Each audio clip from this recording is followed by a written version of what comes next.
नमः सिद्धेभ्यः।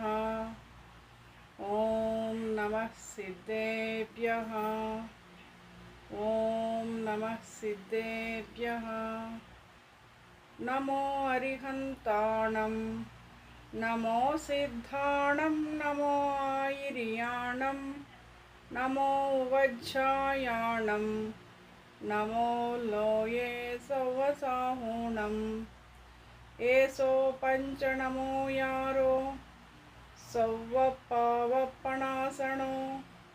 ಮಂಗಲಾನಂಚ ಸವ್ವೇಸಿಂ ಪಢಮಂ ಹವೈ ಮಂಗಲಂ ಪಢಮಂ ಹವೈ ಮಂಗಲಂ। पंच परमेष्टि भगवान की जय।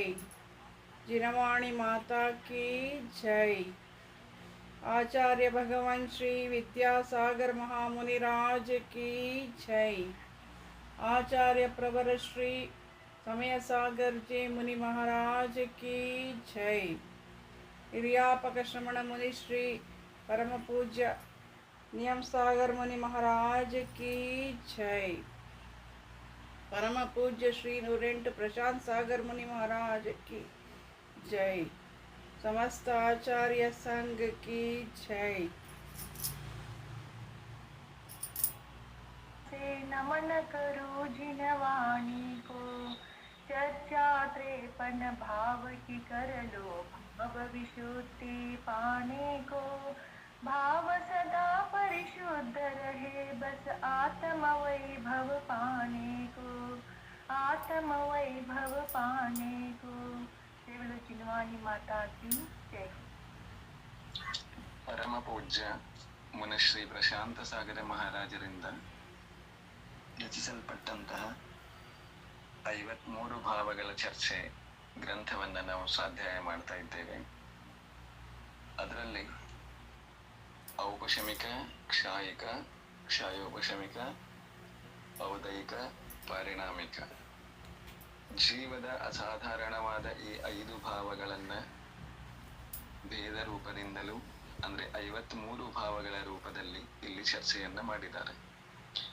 ನಾವು ಈಗ ಆ 5 ಭಾವಗಳ ಲಕ್ಷಣಗಳೇನು, ಅಂದ್ರೆ ಅದರ ಸ್ವರೂಪ ಏನು, ಅವು ಹೇಗಿವೆ, ಅಂದರೆ ಏನು ಅನ್ನುವಂಥ ವಿಷಯವನ್ನ ತಿಳಿಯುವಂಥ ಪ್ರಯತ್ನ ಮಾಡ್ತಾ ಇದ್ದೇವೆ.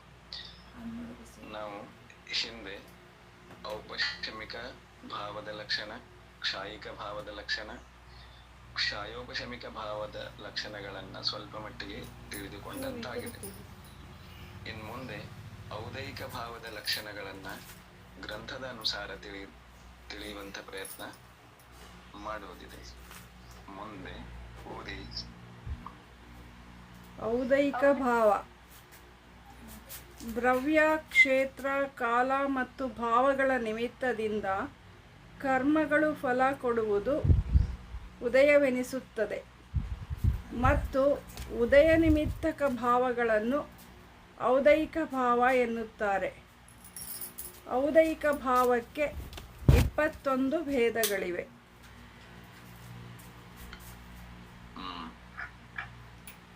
ಔದಯಿಕ ಭಾವ ಅಂತಂದ್ರೆ ಉದಯದ ಕಾರಣದಿಂದ, ಕರ್ಮದ ಉದಯದ ಕಾರಣದಿಂದ ಜೀವದಲ್ಲಿ ಯಾವ ಭಾವಗಳು ಉತ್ಪನ್ನವಾಗುತ್ತವೆಯೋ ಅವುಗಳನ್ನ ಔದಯಿಕ ಭಾವಗಳು ಅಂತ ಕರೀತಾರೆ. ಅವು ಹೇಗೆ ಆಗ್ತವೆ ಅಂತಂದ್ರೆ ದ್ರವ್ಯದ ಅನುಸಾರ, ಕ್ಷೇತ್ರದ ಅನುಸಾರ, ಕಾಲ ಮತ್ತು ಭಾವಗಳ ಅನುಸಾರವಾಗಿ ಆಗ್ತವೆ.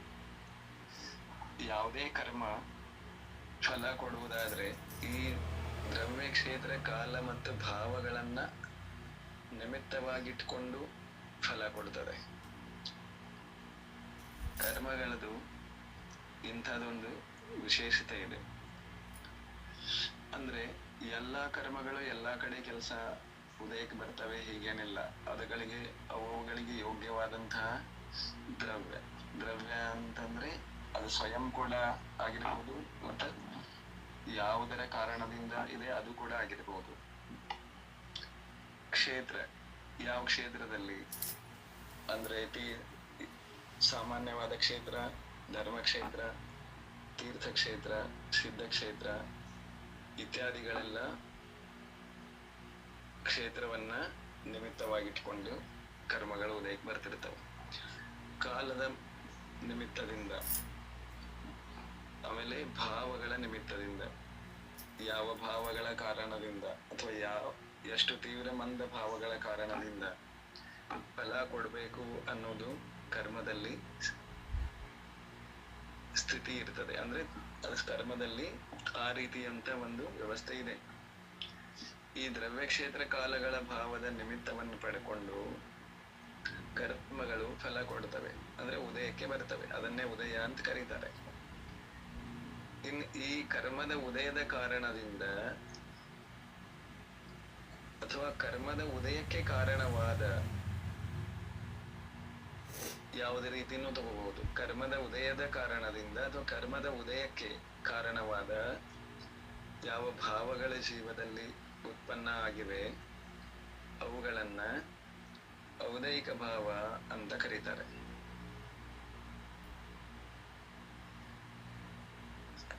ಏನರ್ಥ ಆಯ್ತು? ಕರ್ಮಗಳ ಫಲ ಕೊಡುವುದು ಏನಿದೆ ಅದು ಉದಯ, ದ್ರವ್ಯ ಕ್ಷೇತ್ರ ಕಾಲ ಮತ್ತು ಭಾವಗಳ ನಿಮಿತ್ತದಿಂದ. ಈ ಕರ್ಮಗಳ ಉದಯಕ್ಕೆ ಇದು ಬಹಳ ಇಂಪಾರ್ಟೆಂಟ್ ಇದೆ. ಈ ಕರ್ಮಗಳ ಉದಯಕ್ಕೆ ಯಾವ ಭಾವಗಳ ಕಾರಣವಾಗಿವೆ ಅವುಗಳನ್ನ ಔದಯಿಕ ಭಾವ ಅಂತ ಕರೀತಾರೆ.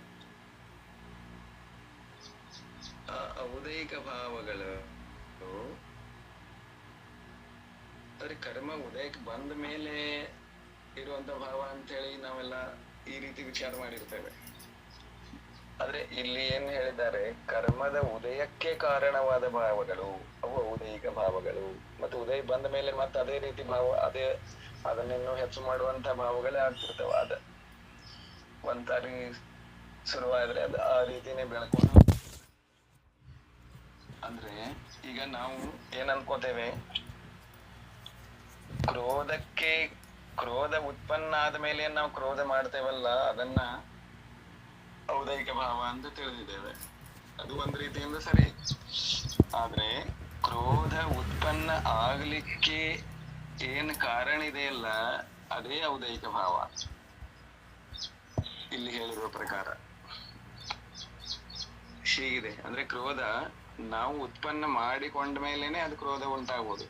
ಸುಮ್ನೆ ಕ್ರೋಧ ಬರೋದಿಲ್ಲ. ಕ್ರೋಧ ತಂತಾನೆ ಬಂತು ಆಮೇಲೆ ನಾವು ಅದಕ್ಕೆ ರಿಯಾಕ್ಟ್ ಮಾಡಿದೆವು, ಹಿಂಗಿಲ್ಲ. ಕ್ರೋಧವನ್ನ ಉತ್ಪನ್ನ ಮಾಡಿಕೊಳ್ಳುವವರೇ ನಾವು. ಅಂದ್ರೆ ಯಾವುದೇ ಕಷಾಯವನ್ನ ಉತ್ಪನ್ನ ಮಾಡಿಕೊಳ್ಳುವುದು ನಾವೇ, ಯಾವುದಾದ್ರೂ ನಿಮಿತ್ತವನ್ನ ಪಡೆದು ಅಂತ ಹೇಳಿದ್ದಾರೆ. ಈ ಔದಯಿಕ ಭಾವಗಳಿಗೆ 21 ಭೇದಗಳನ್ನ ಹೇಳಿದ್ದಾರೆ.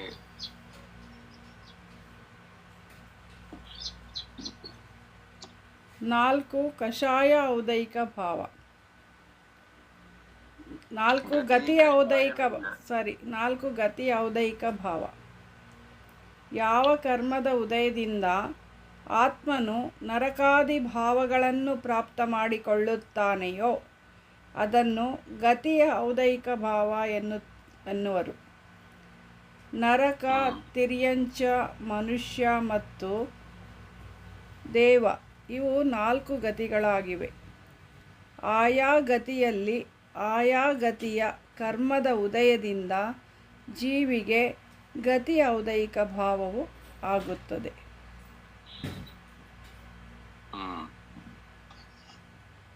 ಔದಯಿಕ ಭಾವಗಳಲ್ಲಿ 21 ಭೇದಗಳನ್ನ ಸೂತ್ರದಲ್ಲಿ ಹೇಳಿದ್ದಾರೆ. ಅದರ ಪ್ರಕಾರ ಮೊದಲನೇದು ಯಾವುದು ಅಂದ್ರೆ ಗತಿ ಔದಯಿಕ ಭಾವಗಳು ಅಂತ ಹೇಳಿದ್ದಾರೆ. 21ರಲ್ಲಿ ಮೊದಲಿನ 4 ಯಾವುವು ಅಂದ್ರೆ ಗತಿಗಳು. 4 ಗತಿಗಳಿವೆ. ನರಕ ಗತಿ, ಕಿರಿಯಂಶ ಗತಿ, ಮನುಷ್ಯ ಗತಿ, ದೇವಗತಿ. ಜಗತ್ತಲ್ಲಿ ನಾವು ಸಂಸಾರದಲ್ಲಿ ಎಲ್ಲೇ ಓಡಾಡ್ಬೇಕಂದ್ರೂ ಈ 4 ವೆರೈಟಿದಲ್ಲಿ ಒಂದು ವೆರೈಟಿಯಿಂದನೇ ಓಡಾಡಬೇಕು. ಇನ್ ಬೇರೆ ಅವಸ್ಥೆ ಸಂಸಾರದಲ್ಲಿ ಓಡಾಡೋಕೆ ಯಾವುದೂ ಇಲ್ಲ. 4 ಅವಸ್ಥಾದಲ್ಲಿ ಏನೇ ಚೇಂಜಸ್ ಮಾಡ್ಕೊಂಡ್ರು ಕೂಡ 4ರಲ್ಲೇನೆ ಓಡಾಡಬೇಕು. ಸಂಸಾರದಲ್ಲೇ ಓಡಾಡಬೇಕು ಅಂತಂದ್ರೆ ಬೇರೆ ಆಪ್ಷನ್ ಇಲ್ಲ. ಆ 4ರ ಪೈಕಿ ಅಂದ್ರೆ ಈ ಗತಿಗಳಲ್ಲಿ ಓಡಾಡಕ್ಕೂ ಕೂಡ ನಾವೇನು ಒಂದು ಕರ್ಮವನ್ನ ಉದಯಕ್ಕೆ ತಗೊಂಡ್ ಬರ್ತೇವೆ ಅಥವಾ ಕರ್ಮವನ್ನ ಕಟ್ಕೊಂಡಿರ್ತೇವಲ್ಲ, ಅದನ್ನ ಉದಯಕ್ಕೆ ತೆಗೆದುಕೊಂಡು ಬರುವಂತ ಭಾವಗಳನ್ನ ಮಾಡ್ತೇವೆ. ಅದರ ಕಾರಣದಿಂದನೇ ಈ ಗತಿಯಲ್ಲಿ ಹೋಗ್ತೇವೆ. ಅಂದ್ರೆ ನಮ್ಮಲ್ಲಿ ಜೀವದಲ್ಲಿ, ಅಂದ್ರೆ ಏನಿದ್ದೇವೆ ಜೀವ ಇದ್ದೇವೆ. ಜೀವದಲ್ಲಿ ಆ ಯಾವ ಕರ್ಮಗಳ ನಿಮಿತ್ತ ಉದಯದ ಕಾರಣದಿಂದ ಅಥವಾ ಆ ಯಾವ ಕರ್ಮದ ಕಾರಣದಿಂದ ನರಕ, ತಿರ್ಯಾಂಶ, ಮನುಷ್ಯ, ದೇವ ಇತ್ಯಾದಿ ಗತಿಗಳನ್ನು ಪ್ರಾಪ್ತ ಮಾಡಿಕೊಳ್ಳುವಂತಹ ಭಾವಗಳನ್ನು ನಾವು ಮಾಡುತ್ತೇವೆಯೋ, ಆ ಗತಿಗಳನ್ನ ಪ್ರಾಪ್ತ ಮಾಡಿಕೊಳ್ಳಲಿಕ್ಕೆ ಯೋಗ್ಯವಾದ ಭಾವಗಳನ್ನ ಮಾಡಿದಾಗಲೇ ಆ ಗತಿಗಳು ನಮಗೆ ಉದಯಕ್ಕೆ ಬರುತ್ತವೆ, ಆ ಗತಿಗಳು ನಮಗೆ ಕಟ್ಟಿರುತ್ತವೆ. ಆ ಗತಿಗಳ ಉದಯಕ್ಕೆ ಬರುವಂತ ಭಾವಗಳನ್ನ ನಾವು ಮಾಡದೇ ಹೋದ್ರೆ ಅವು ಉದಯಕ್ಕೆ ಬರುವುದೇ ಇಲ್ಲ. ನರಕಕ್ಕೆ ಹೋಗುವಂತಹ ಭಾವಗಳನ್ನ ಮಾಡಿದ್ದರಿಂದಲೇ ನರಕಗತಿ ಉದಯಕ್ಕೆ ಬರ್ತದೆ. ದೇವಗತಿಗೆ ಹೋಗುವಂತಹ ಅಥವಾ ಗತಿಗೆ ಯೋಗ್ಯವಾದ ಭಾವಗಳನ್ನ ಮಾಡುವುದರಿಂದ ದೇವಗತಿ ಉದಯಕ್ಕೆ ಬರ್ತದೆ. ಅನ್ಯಥಾ ಯಾವುದೂ ತನ್ನಿಂತಾನೇ ಬರೋದಿಲ್ಲ. ಹೀಗೆ ಇರ್ತದೆ. ಅಂದ್ರೆ ಈ 4 ಗತಿಗೆ ಕಾರಣವಾದಂತಹ ಯಾವ ಭಾವಗಳನ್ನ ಜೀವ ಮಾಡ್ತದೆ ಮತ್ ಆ ಗತಿಗಳನ್ನ ಪ್ರಾಪ್ತ ಮಾಡ್ಕೋತದೆ, ಆ ಯಾವ ಭಾವಗಳ ಕಾರಣದಿಂದ, ಅವುಗಳನ್ನ ಗತಿ ಔದಯಿಕ ಭಾವ ಅಂತ ಕರೀತಾರೆ.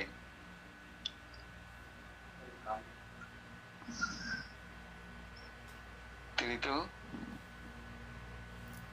ಹ್ಮ್.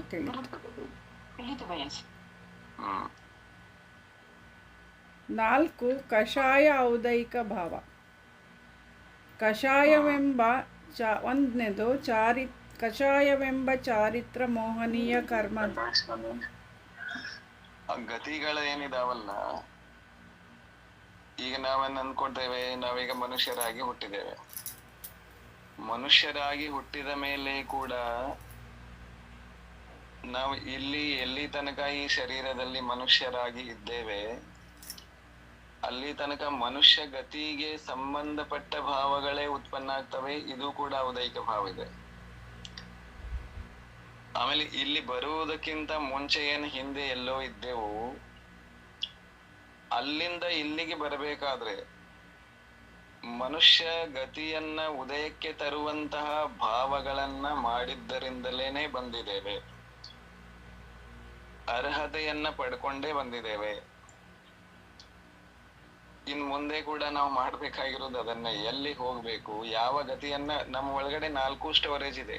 ಸ್ಟಾಕದಲ್ಲಿ 4 ಇದಾವ್. ನರಕ ಗತಿನೂ ಇದೆ, ತಿರ್ಯಂಶ ಗತಿನೂ ಇದೆ, ಮನುಷ್ಯ ಗತಿನೂ ಇದೆ, ದೇವಗತಿನೂ ಇದೆ. ನಮಗ್ 4ರೊಳಗೆ ಯಾವ್ದು ಆಪರೇಟಿಂಗ್ ತರಬೇಕು, ಯಾವ್ದು ಕೆಲಸ ಮಾಡಲಿಕ್ಕೆ ಹಚ್ಚಬೇಕು ಅನ್ನೋದನ್ನ ನಮ್ಮ ಭಾವಗಳು ನಿರ್ಧರಿಸ್ತವೆ. ಈಗ ಮನುಷ್ಯರಿದ್ದೇವೆ, ಮುಂದೆ ಯಾವ ಗತಿ ಆಕ್ಟಿವ್ ಆಗ್ಬೇಕು ಅನ್ನೋದು ಕೂಡ ನಾವು ಇಲ್ಲೇ ಡಿಸೈಡ್ ಮಾಡ್ತೇವೆ. ಇಲ್ಲಿ ಮಾಡುವ ಭಾವಗಳ ಕಾರಣದಿಂದಲೇನೆ ಮುಂದಿನ ಭವದ್ದು ಅಥವಾ ಮುಂದಿನ ಗತಿದ್ದು ಯಾವ್ದನ್ನ ರೆಡಿ ಮಾಡ್ತಾ ಇದ್ದೇವೆ, ಯಾವ್ದನ್ನ 4 ವಾಹನ ಇದೆ ನಮ್ಮ ಹತ್ರ, ಯಾವ ಗಾಡಿಯಲ್ಲಿ ಕೂತ್ಕೋಬೇಕು, ಯಾವ ಗಾಡಿಯಲ್ಲಿ ಓಡಾಡ್ಬೇಕು ಅನ್ನೋದನ್ನ ನಾಳೆ ಓಡಾಡೋದಕ್ಕೆ ಇದ್ರೆ ಇವತ್ತೇ ತಯಾರು ಮಾಡ್ತೇವಲ್ಲ ವಾಹನವನ್ನ, ಹಾಗೆ ಗತಿ ಕೂಡ ಹಾಗೆ ಇದೆ. ಅದೊಂದು ಓಡಾಡೋ ವಾಹನ ಇದ್ದ ಹಾಗೆ. ಇಲ್ಲಿನ ಭಾವಗಳ ಕಾರಣದಿಂದ ಮುಂದಿನ ಗತಿ. ಇಲ್ಲಿಂದ ಇಲ್ಲಿಗೆ, ಅಲ್ಲಿಂದ ಅಲ್ಲಿಗೆ ಹಿಂಗಿಲ್ಲ, ಎಲ್ಲಾ ರಿಸರ್ವ್ ಮಾಡ್ಕೊಂಡೇ ಹೋಗೋದು. ಮೊದಲೇ ಆಕ್ಟಿವೇಶನ್ ಆನ್ ಆಗಿರ್ತದೆ. ಇದನ್ನ ಅರ್ಥ ಮಾಡ್ಕೋಬೇಕು. ಯಾಕೆಂದ್ರೆ ಇದು ಉದಯಕ್ಕೆ ಬಂತು ಅಂತಂದ್ರೆ ಅದಕ್ಕೆ ಏನ್ ಪೆಟ್ರೋಲ್ ಇನ್ ಡೀಸೆಲ್ ಇರ್ತದೆ ವಾಹನಕ್ಕೆ, ಹಾಗೆ ಆಯು ಕರ್ಮ ಇದಕ್ಕೆ ಇಂಧನ ಇದ್ದ ಹಾಗೆ. ಅದು ಎಲ್ಲಿ ತನಕ ಉದಯಕ್ಕೆ ಇರ್ತದೆ ಅಂದ್ರೆ ಎಲ್ಲಿ ತನಕ ಆಯು ಕರ್ಮ ನಡೀತಾ ಇದೆ ಅಲ್ಲಿ ತನಕ ಈ ಗತಿನೂ ಉದಯದಲ್ಲಿ ಇರ್ತದೆ. ಹೀಗೆ ಈ ಗತಿ ಅನ್ನೋದು ಕೂಡ ನಮಗೆ ಔದಯಿಕ ಭಾವ ಇದೆ. ಕರ್ಮದ ಉದಯದ ಕಾರಣ ಗತಿ ಅನ್ನೋದು ಯಾವ ಕರ್ಮದಲ್ಲಿ ಬರ್ತದೆ? ನಾಮಕರ್ಮದಲ್ಲಿ ಬರ್ತದೆ. ನಾಮಕರ್ಮದಲ್ಲಿ ಗತಿ ಬರ್ತದೆ. ಅದನ್ನ ಯಾವುದು ಒಳ್ಳೆಯ ಗತಿಯನ್ನ ಆಕ್ಟಿವ್ ಮಾಡೋದಿತ್ತು ಅಂದ್ರೆ ಭಾವಗಳನ್ನ, ಒಳ್ಳೆಯ ಗತಿಗೆ ಯೋಗ್ಯವಾದ ಭಾವಗಳನ್ನ ಮಾಡ್ಬೇಕು. ಅಂದಾಗ ಒಳ್ಳೆಯ ಗತಿಗಳು ಮನುಷ್ಯ ದೇವಗತಿ ಉದಯದಲ್ಲಿ ಬರ್ತವೆ. ದುರ್ಗತಿ ಬೇಕಾಗಿದೆ ಅಂತಂದ್ರೆ ನರಕಾದಿ ತಿರ್ಯಂಶ ಭಾವಗಳಿಗೆ, ಗತಿಗಳಿಗೆ ಯೋಗ್ಯವಾದ ಭಾವಗಳನ್ನ, ಅದನ್ನ ಯಾರು ಹೇಳುವ ಅವಶ್ಯಕತೆನೇ ಇಲ್ಲ, ತನ್ನಿಂತಾನೇ ಅದು ನಡೆದಿರ್ತದೆ. ಯಾವತ್ತೂ ಅದು ಆಕ್ಟಿವ್ದಲ್ಲೇ ಇರ್ತದೆ. ತಿಳಿತ್ರಿ? ಮುಂದೆ 4 ಕಷಾಯ ಔದೈಕ ಭಾವ. ಮೊದಲನೇದು, ಕಷಾಯವೆಂಬ ಚಾರಿತ್ರ ಮೋಹನೀಯ ಕರ್ಮದ ಉದಯದಿಂದ ಆಗುವ ಕ್ರೋಧಾದಿರೂಪ ಆತ್ಮನ ಕಲುಷಿತ ಪರಿಣಾಮಗಳಿಗೆ ಕಷಾಯ ಎನ್ನುವರು. ಮತ್ತು ಅನಂತಾನುಬಂಧಿ ಇತ್ಯಾದಿ ಕ್ರೋಧಾದಿರೂಪ ಕಷಾಯೋದಯದ ಅವಸ್ಥೆಯಲ್ಲಿ ಇರುವ ಜೀವಿಯ ಪರಿಣಾಮಗಳಿಗೆ ಕಷಾಯ ಔದೈಕ ಭಾವ ಎನ್ನುವರು. 2, ಅಥವಾ ಯಾವುದು ಆತ್ಮನ ಚಾರಿತ್ರ ಗುಣವನ್ನು ಘಾತ ಮಾಡುವುದೋ ಅದಕ್ಕೆ ಕಷಾಯ ಎನ್ನುತ್ತಾರೆ. ಇನ್ನು ಎರಡನೇ ಔದೈಕ ಭಾವಗಳ ಭೇದಗಳ ರೂಪದಲ್ಲಿ ಅಥವಾ ಎರಡನೇ ಪ್ರಕಾರದ ಭಾವಗಳ ರೂಪದಲ್ಲಿ, ಮೊದಲನೇದು ಗತಿ ಔದೈಕ ಭಾವ, ಅದರಲ್ಲಿ 4 ಇತ್ತು, 4 ಆದವು ಅಲ್ಲಿ. ಇನ್ನಾದ್ರೂ ಮುಂದಿನ 5ರಿಂದ 8ರ ತನಕ ಅಂತ ತಗೊಳ್ರಿ, ಇಲ್ಲಾಂದ್ರೆ ಎರಡನೇ ಪ್ರಕಾರದ ಭಾವಗಳು ಅಂತ ತಗೋಬಹುದು. ಕಷಾಯ ಔದೈಕ ಭಾವಗಳು ಇವು ಕೂಡ 4 ಇವೆ. ಒಂದು ಕ್ರೋಧ, ಮಾನ, ಮಾಯಾ, ಲೋಭ. ಈ 4 ಕಷಾಯಗಳು ಔದೈಕ ಭಾವಗಳು ಅಂತ ಅನ್ಸ್ಕೊಂಡ್ರೆ, ಕರ್ಮದ ಉದಯದ ಕಾರಣದಿಂದ ಈ ಭಾವಗಳು ಮತ್ತು ಈ ಭಾವಗಳ ಕಾರಣದಿಂದ ಈ ಕರ್ಮಗಳು ಉದಯಕ್ಕೆ ಬರ್ತವೆ. ಅದನ್ನ ಹೆಂಗ್ ಹೇಳಿದ್ದಾರೆ ಅಂತಂದ್ರೆ ಇಲ್ಲಿ 2 ರೀತಿಯಿಂದ ಹೇಳ್ತಾರೆ. ಒಂದು, ಚಾರಿತ್ರ ಮೋಹನೀಯ ಕರ್ಮದ ಉದಯದಿಂದ ಈ ರೀತಿ ಕಷಾಯಗಳು ನಮ್ಮಲ್ಲಿ ಉತ್ಪನ್ನ ಆಗ್ತವೆ, ಇದು ಒಂದು ಕಾರಣ. ಮತ್ತು ನಮ್ಮ ಈ ರೀತಿಯ ಭಾವಗಳ ಕಾರಣದಿಂದ ಚಾರಿತ್ರ ಮೋಹನೀಯ ಕರ್ಮದ ಉದಯ ಬರ್ತದೆ, ಇದು ಇನ್ನೊಂದು ರೀತಿ ಇತ್ತು. ಅಂದ್ರೆ ಮೊದಲು ಕಷಾಯ ಅಂದ್ರೆ ಏನು? ಕಷಾಯ ಅಂತಂದ್ರೆ ನೋಡ್ರಿ, ಚಾರಿತ್ರ ಮೋಹನೀಯ ಕರ್ಮದ ಉದಯದಿಂದ ನಮ್ಮಲ್ಲಿ ಏನು ಭಾವಗಳು ಉಂಟಾಗ್ತವೆ ಅವುಗಳು ಕಷಾಯಗಳು. ಅಂದ್ರೆ ಕ್ರೋಧ, ಮಾನ, ಮಾಯಾ, ಲೋಭ ಇವುಗಳನ್ನೇ ಕಷಾಯ ಅಂತ. ಆತ್ಮಿಕ ಜೀವದಲ್ಲಿ ಏನು ಉತ್ಪನ್ನ ಆಗುವಂತ ಮಲಿನ ಕಷಾಯ ಅಂದ್ರೆ ಕಲುಷಿತ ಭಾವಗಳಿದಾವಲ್ಲ, ಅವುಗಳನ್ನ ಕಷಾಯಗಳು ಅಂತ ಕರೀತಾರೆ. ಆಮೇಲೆ ಇಂತಹ ಕಲುಷಿತ ಭಾವಗಳ ಏನ್ ಜೀವದ ಜೊತೆಗೆ ಇರ್ತವೆ, ಈ ಜೀವದ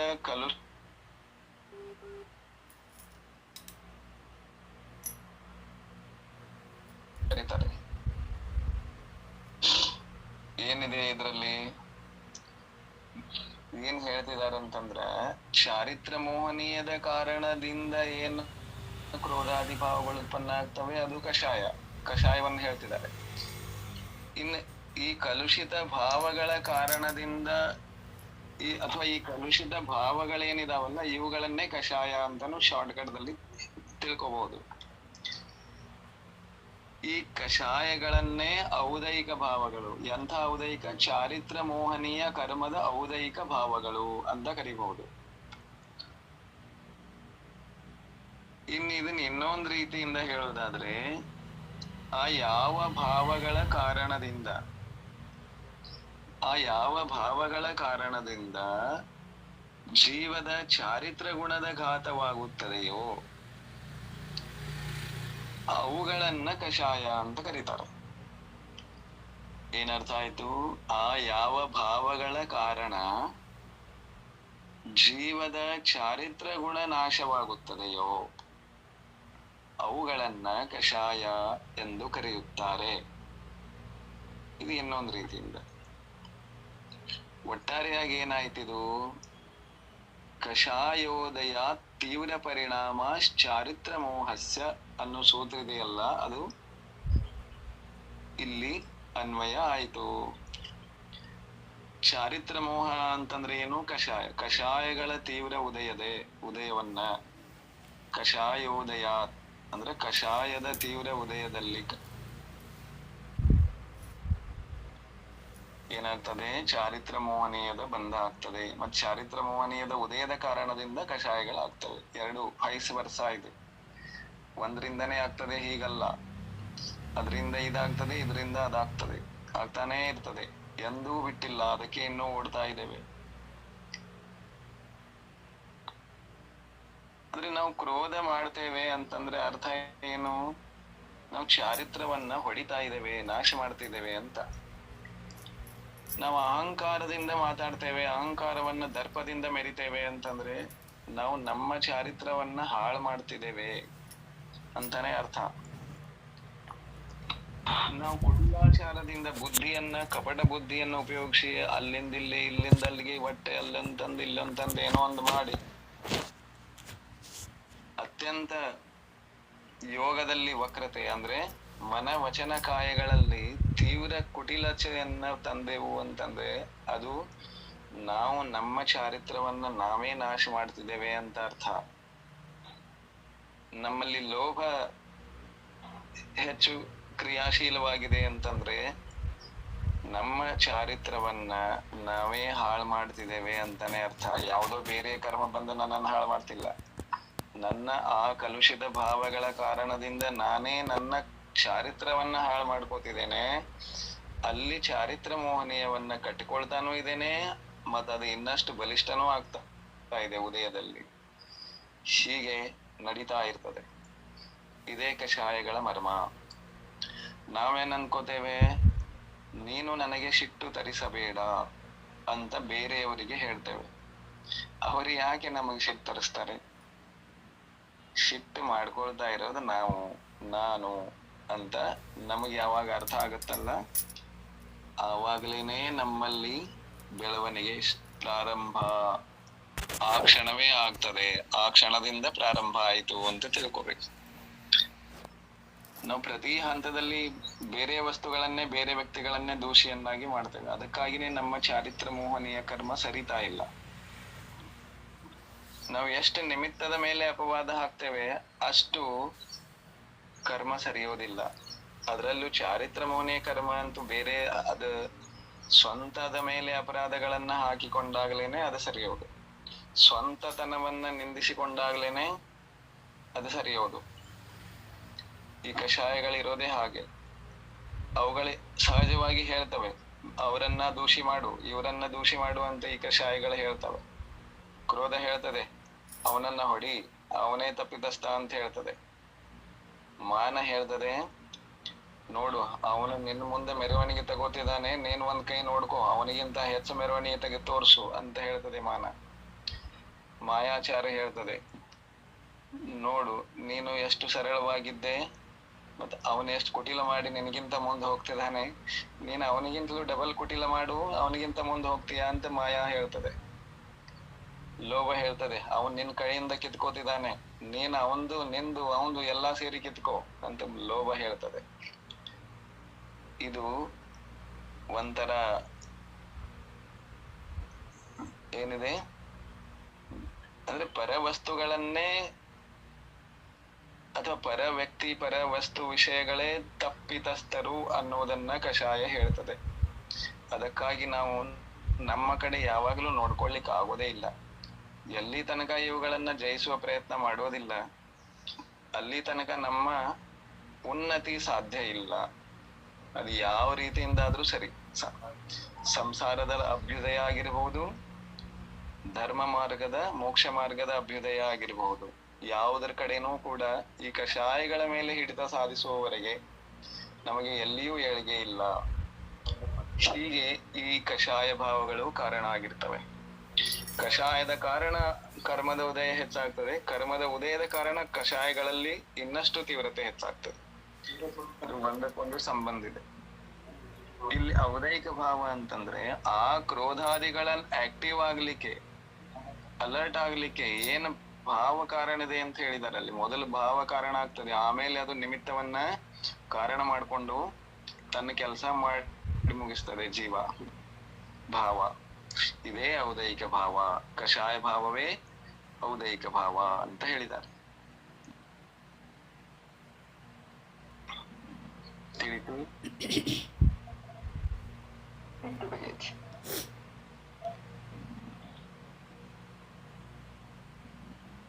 ಮೂರು ಲಿಂಗ ಅಥವಾ ವೇದ ಔದೈಕ ಭಾವ. ದ್ರವ್ಯ ಮತ್ತು ಭಾವದ ಅಪೇಕ್ಷೆಯಿಂದ ಲಿಂಗವು ಎರಡು ಪ್ರಕಾರವಾಗಿದೆ. ಏಕೆಂದರೆ ಇಲ್ಲಿ ಆತ್ಮಭಾವಗಳ ಪ್ರಕರಣ ಇರುವುದರಿಂದ ನಾಮಕರ್ಮದ ಉದಯದಿಂದ ಉತ್ಪನ್ನವಾದ ದ್ರವ್ಯಲಿಂಗದ ವಿವಕ್ಷೆಯು ಇರುವುದಿಲ್ಲ. ಸ್ತ್ರೀವೇದದ ಉದಯದಿಂದುಂಟಾಗುವ ಪುರುಷಾಭಿಲಾಸೆಗೆ ಸ್ತ್ರೀವೇದ ಎನ್ನುವರು. ಪುರುಷವೇದದ ಉದಯದಿಂದುಂಟಾಗುವ ಸ್ತ್ರೀ ಅಭಿಲಾಷೆಗೆ ಪುರುಷವೇದ ಎನ್ನುವರು. ಹಾಗೂ ಪುರುಷಾಭಿಲಾಷೆಗೆ ಯಾಕೋ ಕನ್ಫ್ಯೂಸ್ ಆಗ್ತಾಯಿದೆ, ಮೊಬೈಲಲ್ಲಿ ನೋಡ್ಕೊಂಡು ಹೋಗ್ತಾ ಇರೋದು. ಪುರುಷವೇದ ಎನ್ನುವರು. ಹಾಗೂ ಸ್ತ್ರೀ ಮತ್ತು ಪುರುಷ ಈ ಎರಡರಲ್ಲೂ ಉಂಟಾಗುವ ಅಭಿಲಾಷೆಗೆ ನಪುಂಸಕ ವೇದ ಎನ್ನುವರು. ಮತ್ತು ಈ ಮೂರು ಪ್ರಕಾರದ ವೇದೋದಯದ ಕಾಲದಲ್ಲಿ ಇರುವ ಜೀವಿಯ ಭಾವಗಳಿಗೆ ವೇದ ಔದೈಕ ಭಾವ ಅಥವಾ ಲಿಂಗ ಔದೈಕ ಭಾವ ಎನ್ನುವರು.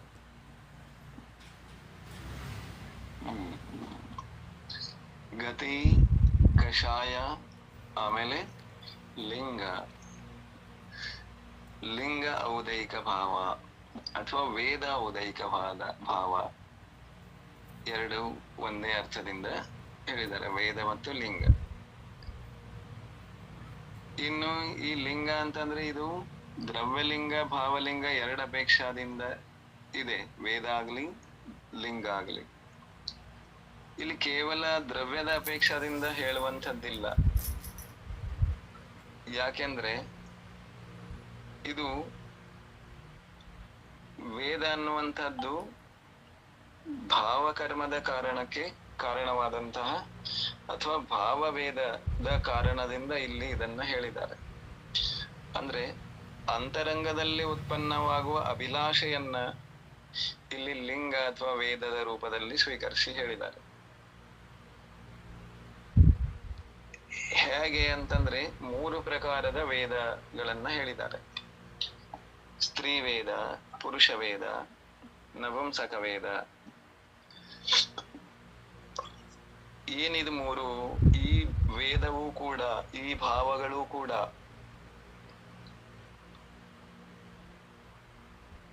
ಕರ್ಮದ ಉದಯದ ಕಾರಣದಿಂದ ಉತ್ಪನ್ನ ಆಗ್ತಾ ಇವೆ, ಅಥವಾ ಈ ಭಾವಗಳ ಕಾರಣದಿಂದ ಕರ್ಮದ ಉದಯ ಆಗ್ತಾ ಇದೆ. ಅದರಲ್ಲಿ ಮೊದಲನೇ ಪ್ರಕಾರದ ಯಾವ್ದು ಭಾವ ಇದೆ ಅಂತಂದ್ರೆ ಸ್ತ್ರೀ ವೇದ ಅಂತ ಹೇಳಿದ್ದಾರೆ. ಸ್ತ್ರೀ ವೇದ ಅಂತಂದ್ರೆ ಏನು? ಸ್ತ್ರೀ ವೇದ ಅಂತಂದ್ರೆ ಈ ವೇದದ ಕಾರಣದಿಂದ ಅಥವಾ ಈ ವೇದದ ಉದಯ ಉಂಟಾದಾಗ ಪುರುಷಾಭಿಲಾಷಿ ಭಾವಗಳು ಬರ್ತವೆ. ಅಂದ್ರೆ ಪುರುಷರನ್ನ ಇಚ್ಛಿಸುವ ಭಾವಗಳಿಗೆ ಸ್ತ್ರೀ ವೇದ ಅಂತ ಕರೀತಾರೆ. ಈ ಭಾವದಿಂದ ಕರ್ಮದ ಉದಯ ನಡೀತಾ ಇರ್ತದೆ, ಮತ್ತು ಆ ಕರ್ಮದ ಉದಯದ ಕಾರಣದಿಂದ ಈ ಭಾವಗಳು ಬರ್ತಾ ಇರ್ತವೆ. ಆಮೇಲೆ ಪುರುಷ ವೇದ ಅಂತಂದ್ರೆ ಆ ಯಾವ ವೇದದ ಕಾರಣದಿಂದ ಸ್ತ್ರೀಯ ಅಭಿಲಾಷೆ ಉಂಟಾಗ್ತದೆಯೋ ಅದನ್ನ ಪುರುಷ ವೇದ ಅಂತ ಕರೀತಾರೆ.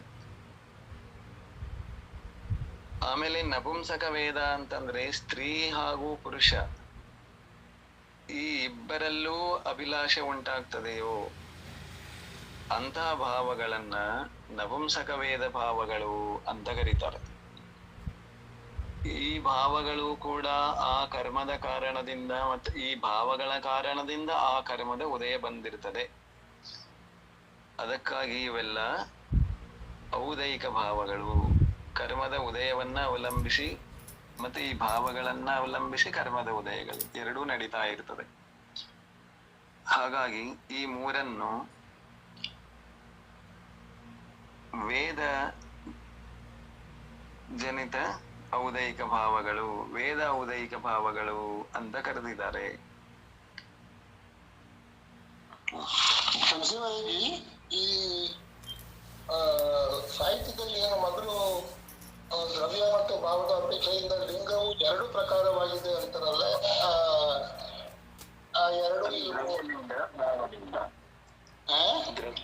ದ್ರವ್ಯಲಿಂಗ, ಭಾವಲಿಂಗ. ಒಂದು ದ್ರವ್ಯಲಿಂಗ ಅಂದ್ರೆ ಬಾಹ್ಯದಲ್ಲಿರುವಂತಹ ರಚನಾ ವಿಶೇಷ. ಭಾವಲಿಂಗ ಅಂದ್ರೆ ಭಾವಗಳಲ್ಲಿ ಉಂಟಾಗುವಂತಹ ಅಭಿಲಾಷೆಗೆ ಭಾವಲಿಂಗ ಅಂತ ಸ್ವೀಕರಿಸಿದ್ದಾರೆ. ಇದು ಕನ್ಫ್ಯೂಸ್ ಮಾಡ್ಕೊಂಡ್ವಿ, ಸ್ತ್ರೀಲಿಂಗ ಪುಲ್ಲಿಂಗ ಇದು ಕನ್ಫ್ಯೂಸ್ ಮಾಡ್ಕೊಂಡ್ವಿ. ಅದೇ ಲಿಂಗ ಶರೀರದ ಕುರಿತು ಹೇಳುವುದಾದ್ರೆ ಅದು ದ್ರವ್ಯಲಿಂಗ.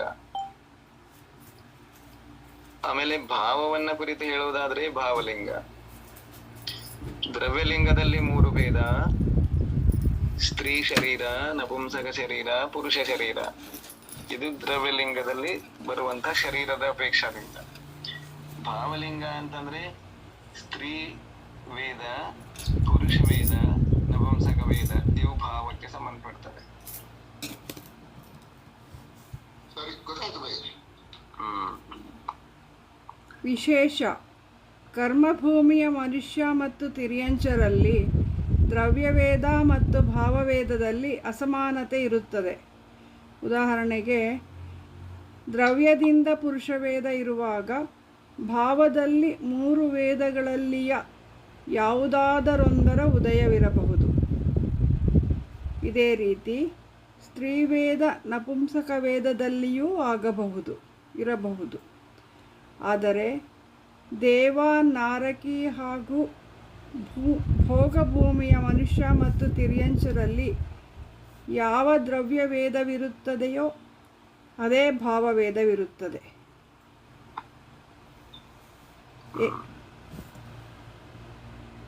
ಏನ್ ಹೇಳ್ತಿದ್ದಾರೆ ಅಂತಂದ್ರೆ, ಈ ಮೂರು ವೇದಗಳು, ವೇದ ರೂಪದ ಭಾವಗಳು, ಔದೈಕ ಭಾವಗಳು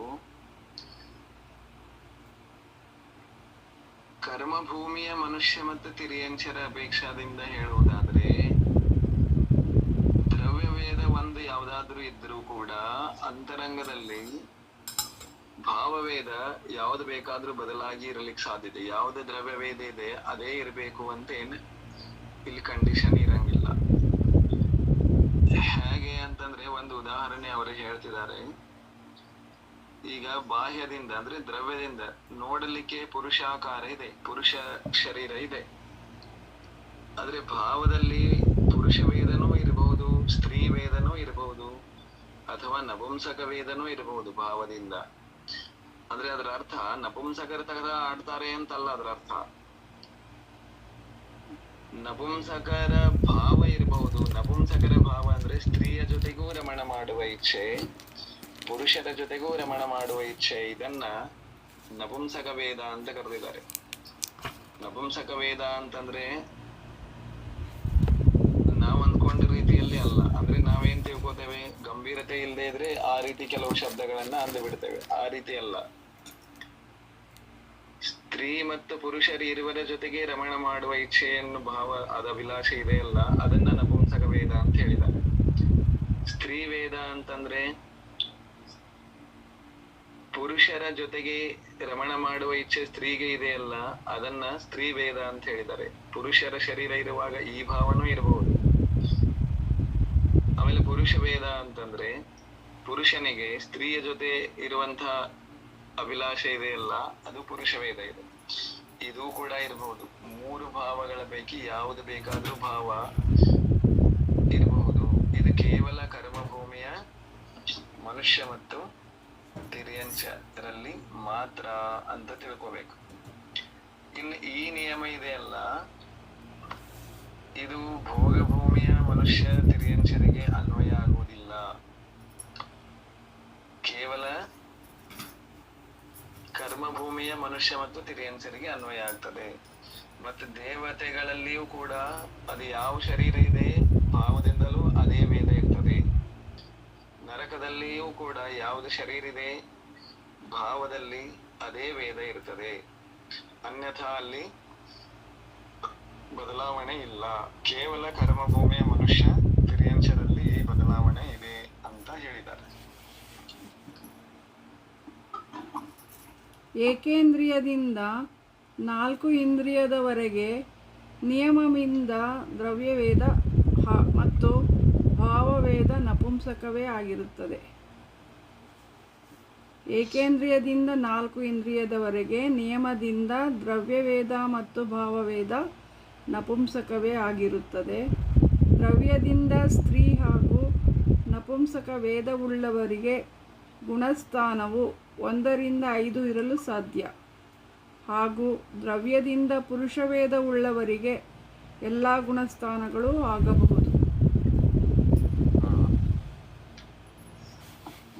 ಇನ್ನು ತಿರ್ಯಂಚರ ಅಪೇಕ್ಷದಿಂದ ಏಕೇಂದ್ರಿಯದಿಂದ ಚತುರೇಂದ್ರಿಯ ಜೀವಗಳ ತನಕ ನಿಯಮದಿಂದ ಎಲ್ಲರಲ್ಲಿಯೂ ಕೂಡ ದ್ರವ್ಯವೇದವು ಮತ್ತು ಭಾವವೇದ ಎರಡೂ ಕೂಡ ನಪುಂಸಕ ವೇದವೇ ಆಗಿರ್ತದೆ. ಇದು ವೆರಿ ಇಂಪಾರ್ಟೆಂಟ್ ಪಾಯಿಂಟ್, ನೆನಪಿಟ್ಕೊಳ್ಳಿ. ನಾವು ಏಕೇಂದ್ರಿಯದಲ್ಲೂ ಕೂಡ ಸ್ತ್ರೀ ಪುರುಷರ ಕಲ್ಪನೆ ಮಾಡ್ತೇವೆ. ಅದು ಹಾಗಿಲ್ಲ, ಹಾಗಿರಲಿಕ್ಕೆ ಸಂಭವವೇ ಇಲ್ಲ. ಒಂದು ಮರ ಹಣ್ಣು ಬಿಟ್ರೆ ಅದು ಹೆಣ್ಣು ಮರ, ಒಂದು ಮರ ಹಣ್ಣು ಬಿಡದೆ ಇದ್ರೆ ಅದು ಗಂಡು ಮರ ಅಂತ ಹೇಳಿಬಿಡ್ತೇವೆ. ಹಾಗೆ ಎಂದೂ ಸಾಧ್ಯವಿಲ್ಲ. ಯಾವ ಕಾಲಕ್ಕೂ ಹಾಗೆ ಆಗಿಲ್ಲ, ಮುಂದೆ ಆಗುವುದಿಲ್ಲ. ಯಾಕೆಂದ್ರೆ ಏಕೇಂದ್ರಿಯ ವನಸ್ಪತಿ ಅನ್ನೋದು ಏಕೇಂದ್ರಿಯ ಇದೆ. ಅಲ್ಲಿದಿಂದ 4 ಇಂದ್ರಿಯದ ತನಕ ಅಂತ ಹೇಳ್ತಿದ್ದಾರೆ. 4 ಇಂದ್ರಿಯದ ತನಕ ನಿಯಮದಿಂದ ದ್ರವ್ಯದಿಂದಲೂ ನಪುಂಸಕ, ಅವರ ಶರೀರವೂ ನಪುಂಸಕ, ಭಾವವೂ ನಪುಂಸಕ. ಈ ವೇದದ ಉದಯ ಅಲ್ಲಿ ಇರ್ತದೆ, ನಿಯಮದಿಂದ ಇರ್ತದೆ. ಆಮೇಲೆ ಇನ್ನು ಪಂಚೇಂದ್ರಿಯದಲ್ಲಿ ಏನ ಸ್ತ್ರೀ ಪುರುಷ ನಪುಂಸಕ 3 ಪ್ರಕಾರದವರಾಗ್ತಾರೆ. 4 ಇಂದ್ರಿಯ ತನಕ ಇರೋರು 100% ನಪುಂಸಕರು ಏಕೇಂದ್ರಿಯದಿಂದ. ಇನ್ನು 5 ಇಂದ್ರಿಯದಲ್ಲಿ ವೆರೈಟಿ 3 ಇದೆ. ನಪುಂಸಕನೂ ಇದೆ, ಸ್ತ್ರೀನೂ ಇದೆ, ಪುರುಷನೂ ಇದೆ. ಇನ್ನು ಅವುಗಳಲ್ಲಿ ಸ್ತ್ರೀ ಮತ್ತು ನಪುಂಸಕ ದ್ರವ್ಯದಿಂದ ಯಾರು ಶರೀರ ಹೊಂದಿದ್ದಾರೆ, ಸ್ತ್ರೀ ಶರೀರ ನಪುಂಸಕ ಶರೀರ ಯಾರು ಹೊಂದಿದ್ದಾರೆ, ಅವರು ಎಷ್ಟು ಸಾಧನೆಯನ್ನ ಮಾಡ್ತಾರೆ ಅಂತಂದ್ರೆ 5 ಗುಣಸ್ಥಾನಗಳನ್ನ ಪ್ರಾಪ್ತ ಮಾಡಿಕೊಳ್ಳುವಷ್ಟು, ಅಂದ್ರೆ ದೇಶವಿರತಿ ಆಗುವಷ್ಟು ಸಾಧನೆ ಮಾಡಬಹುದು ದ್ರವ್ಯದಿಂದ ಸ್ತ್ರೀ ಮತ್ತು ನಪುಂಸಕರಾದಂಥವರು. ಆಮೇಲೆ ದ್ರವ್ಯದಿಂದ ಯಾರು ಪುರುಷ ಆಗಿದ್ದಾರೆ ಅವರು ಎಲ್ಲಾ ಗುಣಸ್ಥಾನಗಳನ್ನು ಪ್ರಾಪ್ತ ಮಾಡಿಕೊಳ್ಬಹುದು. ಅಂದ್ರೆ ಪುರುಷ ಪರ್ಯಾಯದ ಶರೀರ ಇದೆ, ಮತ್ತು ಭಾವದಿಂದ ಸ್ತ್ರೀ ಆಗಿದ್ದರೂ ನಪುಂಸಕನಾಗಿದ್ದರೂ ವೇದದಿಂದ ಪುರುಷನಾಗಿದ್ದರು, 3ರಲ್ಲಿ ಯಾವುದು ಬೇಕಾದ್ರೂ ವೇದ ಇದ್ರೂ ಬಾಹ್ಯದಲ್ಲಿ ಪುರುಷನಿದ್ದರೆ ಮೋಕ್ಷವನ್ನು ಹೊಂದಬಹುದು. ಅಂದ್ರೆ 14 ಗುಣಸ್ಥಾನಗಳನ್ನು ಪ್ರಾಪ್ತ ಮಾಡಿಕೊಳ್ಳುವ ಅರ್ಹತೆ ಇದೆ ಅಂತ ಹೇಳಿದ್ದಾರೆ.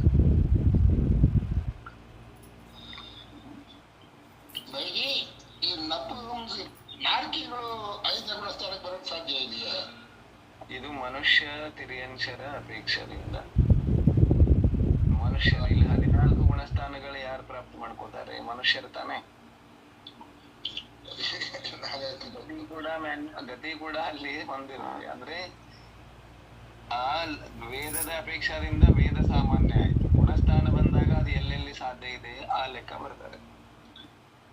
5 ಗುಣಸ್ಥಾನ ಹೊಂದಲಿಕ್ಕಿರುವಂತಹ 2 ಗತಿಗಳಿದ್ದಾವೆ. ಒಂದು ಮನುಷ್ಯ ಗತಿ, ಇನ್ನೊಂದು ತಿರ್ಯಂಚ ಗತಿ. ನರಕದಲ್ಲಿ ಅದು ಸಾಧ್ಯ ಇದೆ ಅಂತಂದ್ರೆ ಅಲ್ಲಿಯೂ ಕೂಡ ಸಾಧ್ಯ ಅಂತ ಹೇಳ್ಕೋಬಹುದು. ಆದ್ರೆ ನರಕದಲ್ಲಿ ಆ ವ್ಯವಸ್ಥೆ ಇಲ್ಲ.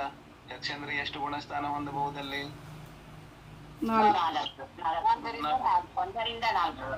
1 ರಿಂದ 4. ದೇವತೆಗಳಲ್ಲಿ 1 ರಿಂದ 4. ಇನ್ನು ಅದಕ್ಕಿಂತ ಹೆಚ್ಚು ಹೋಗ್ಬೇಕು ಅಂದ್ರೆ ಎಲ್ಲಿ ಬರಬೇಕು? ಮನುಷ್ಯ ಮತ್ತು ತಿರ್ಯಂಚರಿಗೆ ಬರ್ಬೋದು. ಇನ್ನು ತಿರ್ಯಂಚರಲ್ಲೂ ಹೆಚ್ಚಂದ್ರೆ ಎಷ್ಟು ಹೋಗ್ಬೋದು? 5. 5. ಇನ್ನು ಸ್ತ್ರೀಯಂಶ ಇರ್ಲಿ ಮನುಷ್ಯ ಇರ್ಲಿ, ಸ್ತ್ರೀ ವೇದದಿಂದ ದ್ರವ್ಯದಿಂದ ಸ್ತ್ರೀ ಮತ್ತು ನಪುಂಸಕ ಇದ್ದಾರೆ ಅಂದ್ರೆ ಎಷ್ಟಾಗ್ಬೋದು? ಅದು ಕೂಡ ಎರಡೇ ಗತಿ. ಆಮೇಲೆ ಇನ್ನು 1ರಿಂದ 14 ಗುಣಸ್ಥಾನಗಳನ್ನ ಪ್ರಾಪ್ತ ಮಾಡಿಕೊಳ್ಬೇಕು ಅಂದ್ರೆ ಅದು ಯಾವ ಗತಿಯಲ್ಲಿ ಸಾಧ್ಯ ಇದೆ? ಅದನ್ನೇ ಅಲ್ಲಿ ಹೇಳ್ತಿದ್ದಾರೆ, ಪುರುಷ ಪರ್ಯಾಯ ಅಂದ್ರೆ ಪುರುಷ ದ್ರವ್ಯದಿಂದ ಪುರುಷ ಇದ್ದಾರೆ ಅಂದ್ರೆ ಶರೀರ ಪುರುಷರದ್ದಿದೆ, ಭಾವದಲ್ಲಿ ಏನಾದ್ರೂ ಇರಬಹುದು, ಸ್ತ್ರೀ ವೇದನೂ ಇರಬಹುದು, ಪುರುಷ ವೇದನೂ ಇರಬಹುದು, ನಪುಂಸಕ ವೇದನೂ ಇರಬಹುದು. ಅದು ಭಾವದಿಂದ ಇರೋದೇನು ನಮಗ ಸಾಧನೆ ಮಾಡ್ಲಿಕ್ಕೆ ತೊಂದರೆ ಮಾಡೋದಿಲ್ಲ, ಅದನ್ನ ಜಯಿಸಬಹುದು ಅಂತ ಹೇಳಿದ್ದಾರೆ. ಭಯ್ಯಾಜಿ, ಭಾವದಿಂದ ಒಂದೇ ವೇದ ಇರುತ್ತೆ ಅಲ್ವಾ ಉದಯ? ಯಾವ್ದಾದ್ರು ಒಂದು ಟೈಮಿಗೆ ಒಂದೇ ಇರ್ತದೆ. ಬದಲಾಗ್ಲಬಹುದಾ? ಆಗಬಹುದು ಅಂತ ನನಗದ್ರ ಬಗ್ಗೆ ಸರಿಯಾಗಿ ಗೊತ್ತಿಲ್ಲ. ಸರಿ ಭಯ್ಯಾಜಿ. ದ್ರವ್ಯದಿಂದ ಅದು ಬದಲಾಗೋದಿಲ್ಲ, ಹಾ ಹಾ, ಭಾವದಿಂದ ಆಗಲಿಕ್ಕೆ ಸಾಧ್ಯ ಇದೆ ಅಂತ ಅನ್ಸುತ್ತೆ. ಸರಿ ಭಯ್ಯಾಜಿ. ನೋಡ್ರಿ, ಎಷ್ಟೋ ಜನರಿಗೆ ಹೇಗಾಗಿರ್ತದೆ ಅಂದ್ರೆ ಒಂದು ಏಜದವರೆಗೆ, ಒಂದು ವಯಸ್ಸಿನವರೆಗೆ ಅವರು ಪುರುಷನಾಗಿ ಜನ್ಮ ತಾಳಿದ್ರೆ ಪುರುಷರಂತೆನೆ ಇರ್ತಾರೆ, ವರ್ತನೆ ಕೂಡ ಹಾಗೆ ಇರ್ತದೆ. ಒಂದು ವಯಸ್ಸು ತನಕ ಅವ್ರಿಗೇನು ಅನಿಸ್ತಾ ಇರೋದಿಲ್ಲ. ಒಂದು ವಯಸ್ಸಿಗೆ ಬಂದ ಮೇಲೆ ಅವರು ಬದಲಾವಣೆಗಳು ಪ್ರಾರಂಭ ಆಗ್ತದೆ, ಭಾವಗಳಲ್ಲಿ ಏನೋ ಕಸಿವಿಸಿ ಪ್ರಾರಂಭ ಆಗ್ತದೆ. ಅದು ಎಷ್ಟೋ ಕಡೆ ಅವರು ಹೇಳಿದ್ದಾರೆ ಕೂಡ ಅಂತವ್ರು ಬದಲಾದವರು. ಸರಿ ಭಯ್ಯಾಜಿ.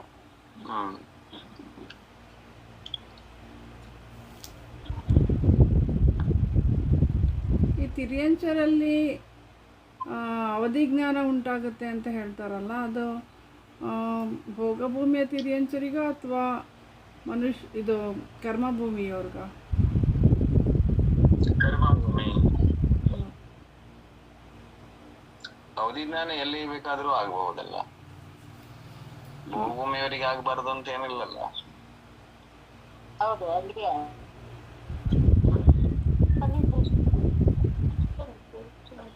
ಬಟ್ ಸವರ್ಣಿ ಪಂಚೇಂದ್ರಿಯ ತಿರ್ಯಂಶ ಇರಬೇಕು. ಅಷ್ಟು ಅವಧಿಜ್ಞಾನ ಹೊಂದುವಷ್ಟು ಕರ್ಮದಲ್ಲಿ ಕ್ಷಮ ಆಗಿರ್ಬೇಕು, ಭಾವಗಳಲ್ಲಿ ನಿರ್ಮಲತೆ ಬಂದಿರಬೇಕು.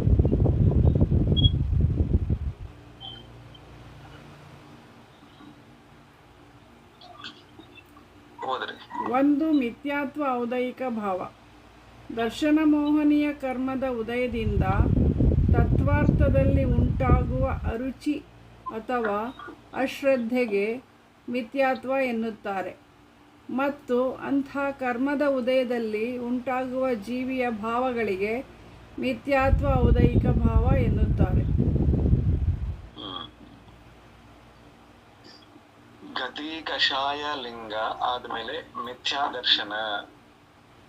ಮಿಥ್ಯಾದರ್ಶನ ಔದಯಿಕದ ಅಪೇಕ್ಷದಿಂದ, ಕರ್ಮದ ಉದಯದ ಅಪೇಕ್ಷದಿಂದ ಒಂದು ಅಂತ ಹೇಳಿದ್ದಾರೆ. ಆದ್ರೆ ಒಟ್ಟಾರೆಯಾಗಿ ಅಶ್ರದ್ಧಾನ ರೂಪದ ಭಾವ ಇದೆ ಅಲ್ಲ, ಅದೇ ಮಿಥ್ಯಾತ್ವ. ಅದರಲ್ಲಿ ಭೇದಗಳೇ ಇಲ್ಲಿ ಲೆಕ್ಕಕ್ಕೆ ಬರೋದಿಲ್ಲ. ಶ್ರದ್ಧೆಯ ವಿರುದ್ಧವಾದ ಭಾವ ಅಶ್ರದ್ಧೆ, ಅದೇ ಮಿಥ್ಯಾತ್ವ. ಯಾವುದರಲ್ಲಿ ಅಶ್ರದ್ಧೆ? ತತ್ವಾರ್ಥಗಳಲ್ಲಿ, ತತ್ವದ ಅರ್ಥದಲ್ಲಿ, ತತ್ವಗಳನ್ನ ತಿಳಿಯುವುದರಲ್ಲಿ ಅಶ್ರದ್ಧೆ ಇರುವುದು, ನಂಬುವುದರಲ್ಲಿ ಅಶ್ರದ್ಧೆ ಇರುವುದು.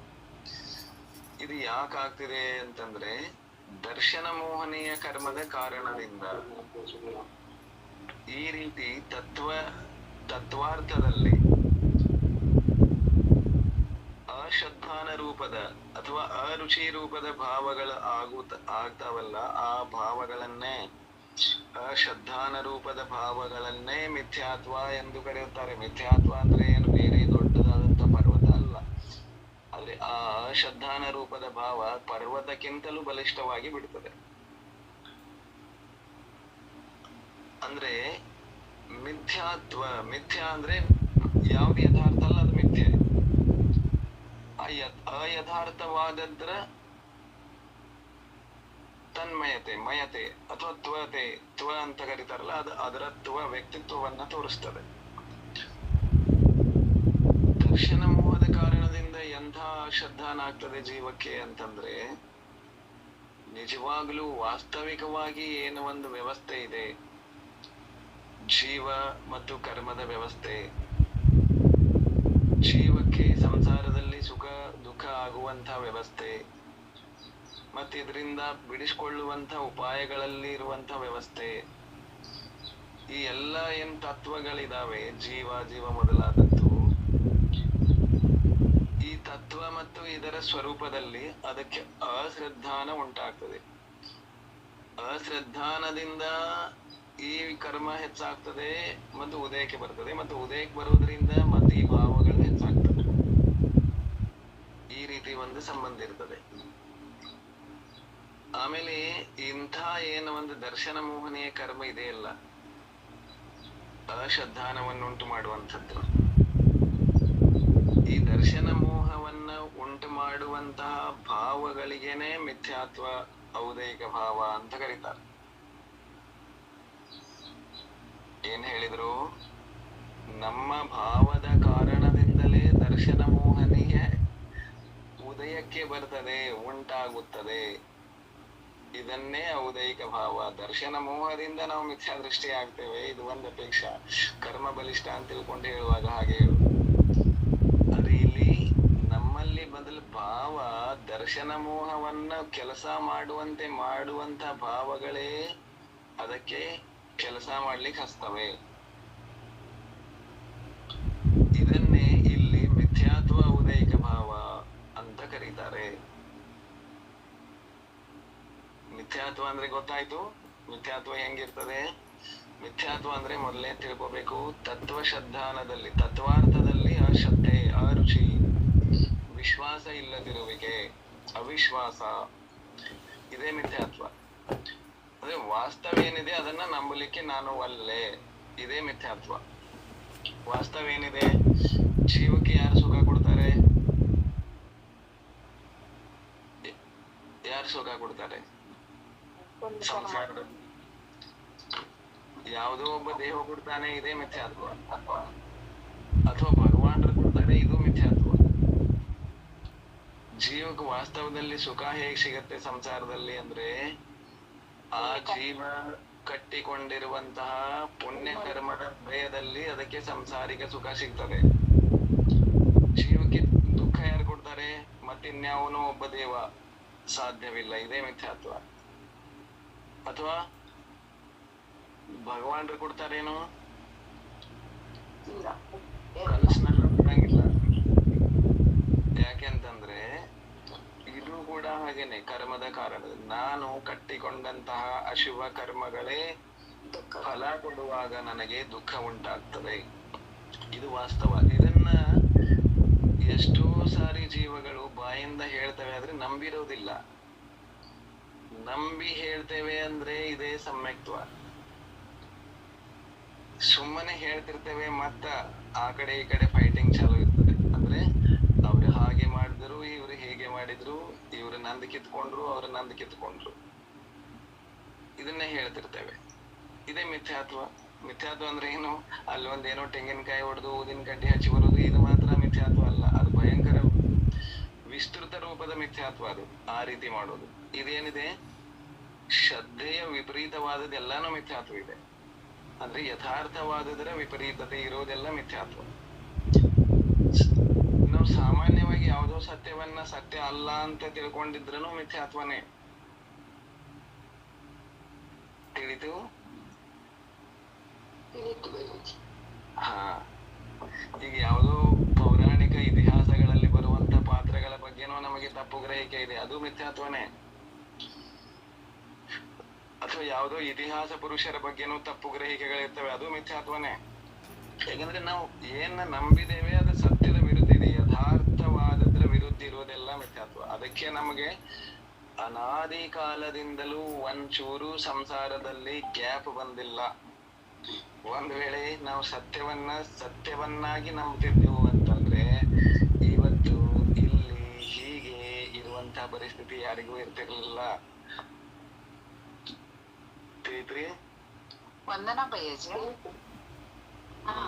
ಬಯ್ಯಜಿ, ಇವಾಗ ಒಂದು ಜೀವ ಮಿಥ್ಯಾತ್ವ ಮಾಡ್ತಿರುತ್ತೆ ಅಂದ್ರೆ ವಿಪರೀತವಾಗಿ ಮಾಡ್ತಿರತ್ತೆ, ಅದನ್ನ ನಾವು ಐಡೆಂಟಿಟಿ ಮಾಡಿ ನಾವು ಅದನ್ನ ಇವಾಗ ಹೇಳ್ಬೇಕೋ ಬೇಡವೋ ಅನ್ನೋದು ಒಂದು, ಅಂದ್ರೆ ಏನಪ್ಪ ಇವ್ರು ಮಿಥ್ಯಾತ್ವ ಮಾಡ್ತಾ ಇದಾರೆ ಅಂದ್ರೆ ಯಾರನ್ನೋ ಪೂಜೆ ಮಾಡ್ತಿದ್ದಾರೆ ಅನ್ನೋದು ನಾವು ಮಿಥ್ಯಾ ದೃಷ್ಟಿಗಳಾಗ್ಬಿಡ್ತೀವ ಆಗ.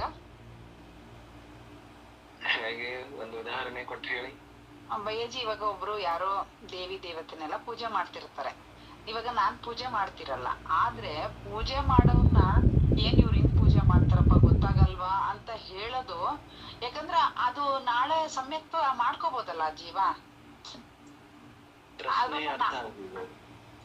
ಬಯ್ಯಜಿ, ಇವಾಗ ನಾನು ದೇವಿ ದೇವತೆಗಳನ್ನ ಪೂಜೆ ಮಾಡಲ್ಲ,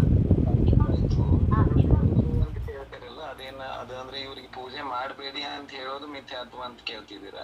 ಬೇರೆಯವ್ರ ಹತ್ರ ಹೇಳ್ತಿರ್ತೀನಿ ಅನ್ಕೊಳ್ಳಿ. ಇವಾಗ ನಾನು ಬೇರೆ ಪಕ್ಕದಲ್ಲಿ ನನ್ಗೊಬ್ರು ಸ್ನೇಹಿತರ ಹತ್ರ ಅವ್ರಿಗೆ ಹೇಳ್ತಿರ್ತೀನಿ, ಏನಪ್ಪ ಇವ್ರು ಹಿಂಗ್ ಮಾಡ್ತಾರೆ ಅಂದಾಗ ನಾನು ಅವಾಗ ಮಿಥ್ಯಾ ದೃಷ್ಟಿ ಆಗ್ತೀನ ಅಂತ ನನ್ ಕ್ವಶನ್.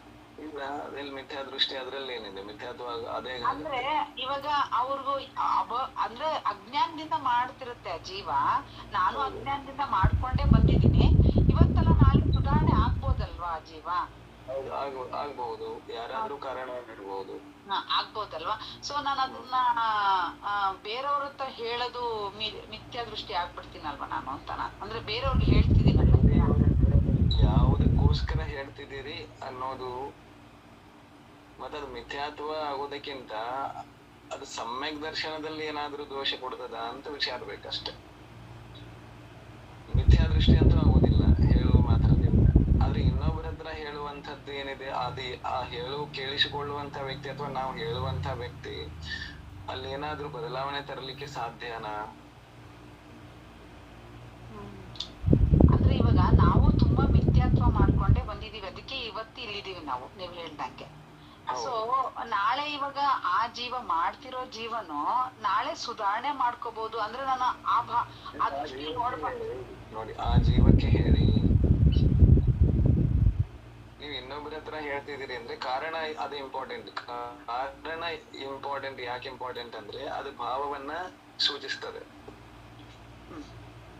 ಆ ಕಾರಣ ಏನಿದೆ, ನೀವು ಅವರನ್ನ ಸುಧಾರಿಸುವ ಉಪಾಯ ಮಾಡುವುದಕ್ಕೋಸ್ಕರ ಹೇಳ್ತಾ ಇದ್ದೀರಿ ಅಂತಂದ್ರೆ 100% ಅದು ಮಿಥ್ಯಾತ್ವ ಅಲ್ಲ. ಸಮ್ಯಕ್ತ್ವದ ಒಂದು ಗುಣ ನಿಮ್ಮಲ್ಲಿ ಆಕ್ಟಿವ್ ಇದೆ. ಒಂದ್ ವೇಳೆ ನೀವು ಮಿಥ್ಯಾ ದೃಷ್ಟಿಯನ್ನ ಸುಧಾರಿಸುವ ಚಿಂತನೆ ಮಾಡುವುದಕ್ಕೋಸ್ಕರ ಇನ್ನೊಬ್ಬರ ಜೊತೆ ಚರ್ಚೆ ಮಾಡ್ತಿದ್ದೀರಿ ಅಂತಂದ್ರೆ ನಿಮ್ಮಲ್ಲಿ ವಾತ್ಸಲ್ಯ ಮತ್ತು ಸ್ಥಿತೀಕರಣ ಎರಡೂ ಆಕ್ಟಿವ್ ಆಗ್ತಾ ಇವೆ. ಅಂದ್ರೆ ಮಾಡ್ಬೋದು ಅಂತ. ಅಂದ್ರೆ ನೀವು ಯಾವ ಕಾರಣದಿಂದ ಚರ್ಚೆ ಮಾಡ್ತಿದ್ದೀರಿ ಅಥವಾ ಹೇಳ್ತಿದ್ದೀರಿ ಅದ್ರ ಮೇಲೆ ಡಿಪೆಂಡ್ ಇದೆ. ಅಂದ್ರೆ ಎಷ್ಟೊಂದ್ ಜನಕ್ಕೆ ಗೊತ್ತಿರುತ್ತೆ ಇದು, ಅಂದ್ರೂ ಬಿಡಲ್ವಲ್ಲ ಬಯ್ಯಜಿ. ಇವಾಗ ಎಷ್ಟೊಂದ್ ಜನ ಅದೇ ಅಶ್ರದ್ಧಾನ ಅಂದ್ರೆ ಇದೆ. ಎಷ್ಟು ಸತಿ ಹೇಳಿದ್ರು ಜೀವ ತಿಳ್ಕೊಂತಿಲ್ಲ ಇದ್ದಾಗ್ಲೂ ನಮ್ಗೆ ಅನ್ಸ್ತಿರುತ್ತೆ, ಯಾಕೆ ಜೀವ ತಿಳ್ಕೊಂತಿಲ್ಲ ಅಂತ. ಅದ್ರ ಮೇಲೆ ಇರೋ ನನ್ಗೆ ಅಂದ್ರೆ ವಾತ್ಸಲ್ಯ ಇರುತ್ತಾ ಜೀವದ ಮೇಲೆ ಅಂತ ನನ್ ಕ್ವಶನ್. ವಾತ್ಸಲ್ಯ ಇರುತ್ತೆ. ನೀವು ಅದೇ ವಾತ್ಸಲ್ಯ ಅದು ಬದಲಾಗಲಿ ಅನ್ನುವಂತ ಸದುದ್ದೇಶದಿಂದ ಹೇಳ್ತಿದ್ದೀರಿ ಅಂದ್ರೆ ಅದು ವಾತ್ಸಲ್ಯ. ಅದೇ ಬದಲಾಗ್ಲಿ. ಯಾಕಂದ್ರೆ ಮತ್ತೆ ಇವಾಗ ನಾವು ತುಂಬಾ ಜನ್ಮಾಂತರದಿಂದ ಈ ಪರಿಭ್ರಮಣೆ ಮಾಡ್ತಿದೀವಿ ಬಿಕಾಸ್ ಆಫ್ ಮಿಥ್ಯತ್ವ. ಸೊ ಆ ಜೀವನು ಮತ್ತೆ ಇನ್ನ ಅದೇ ರೊಟೇಷನ್ ಅಲ್ಲಿ ಹೋಗ್ಬಿಡುತ್ತಲ್ಲ, ಬೇಡ ಬಿಟ್ಬಿಟ್ಟು ಬರ್ಬೇಕಲ್ವಾ ಅಂತ. ಇವಾಗ ನಮ್ ಸಾಧನ ಮೇಲೆ ಯಾರೇ ಆಗ್ಲಿ ಕೇಳ್ತಿದ್ರು ಅನ್ನೋದು ಬಿಡಕ್ ಆಗ್ತಿರಲ್ವಲ್ಲ. ಅಂದ್ರೆ ಅವ್ರಿಗೆ ಒಂಥರ ಭಯ ಇರುತ್ತೋ ಏನೋ ಇರುತ್ತಲ್ಲ ಬಯ್ಯಜಿ, ಭಯ ಇರುತ್ತಲ್ಲ. ಸೊ ಹಂಗಾಗಿ ಆ ಜೀವದ ಮೇಲೆ ನನಗೆ ಒಂದೊಂದ್ಸತಿ ಅನ್ಸತ್ತೆ ಎಷ್ಟ್ ಹೇಳಿದ್ರು ಕೇಳಲ್ವಲ್ಲ ಇದು ಅಂತ. ಆಮೇಲೆ ಒಂದ್ಸತಿ ಅನ್ಸತ್ತೆ ಮೇ ಬಿ ಅದಕ್ಕಿನ್ನ ಕಾಲಬ್ಧಿ ಕೂಡ್ ಬಂದಿಲ್ವೇನೋ ಅಂತ ಒಂದ್ಸತಿ ಹಂಗ ಅನ್ಸತ್ತೆ. ಅವಾಗ ನಾನು ಯಾವ ಸ್ಥಾನದಲ್ಲಿ ಕೂರ್ತೀನಿ ಅಂತ. ಇಲ್ಲ, ಆ ಜೀವದಂತೂ ಅದು ಸೆಪರೇಟ್. ಅದು ಏನ್ ಬದಲಾಗತ್ತೋ ಬಿಡುತ್ತೋ ಅದು ಬೇರೆ ವಿಷಯ. ನೀವೇನಿದೆ ವಿಚಾರ ಮಾಡ್ತಿದ್ದೀರಿ, ಇದು ನಿಮ್ಮ ವಿಚಾರದಲ್ಲಿ 2 ಆಪ್ಷನ್ ಇದೆ. ಒಂದು, ನಿಜವಾಗ್ಲೂ ನೀವು ಏನು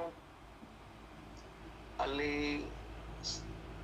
ಅಪೇಕ್ಷಾರಹಿತ, ಅಂದ್ರೆ ಯಾವುದೇ ಸಾಂಸಾರಿಕ ಅಪೇಕ್ಷಾರಹಿತ ಈ ಭಾವ ಬರ್ತಾ ಇದೆ ಅಂತಂದ್ರೆ ಅವ್ರು ಯಾರು ಬಂಧು ಆಪ್ತರು ಅನ್ನುವಂತ ಸೆಂಟಿಮೆಂಟಲಿ ಬರದೆ ನಿಜವಾಗ್ಲೂ ಧರ್ಮ ಭಾವದಿಂದ ಬರ್ತಾ ಇದೆ ಅಂದ್ರೆ ಅದು 100% ಪ್ಯೂರ್ ವಾತ್ಸಲ್ಯ ಅಂತ ಅನ್ನಿಸ್ಕೊಳ್ತದೆ.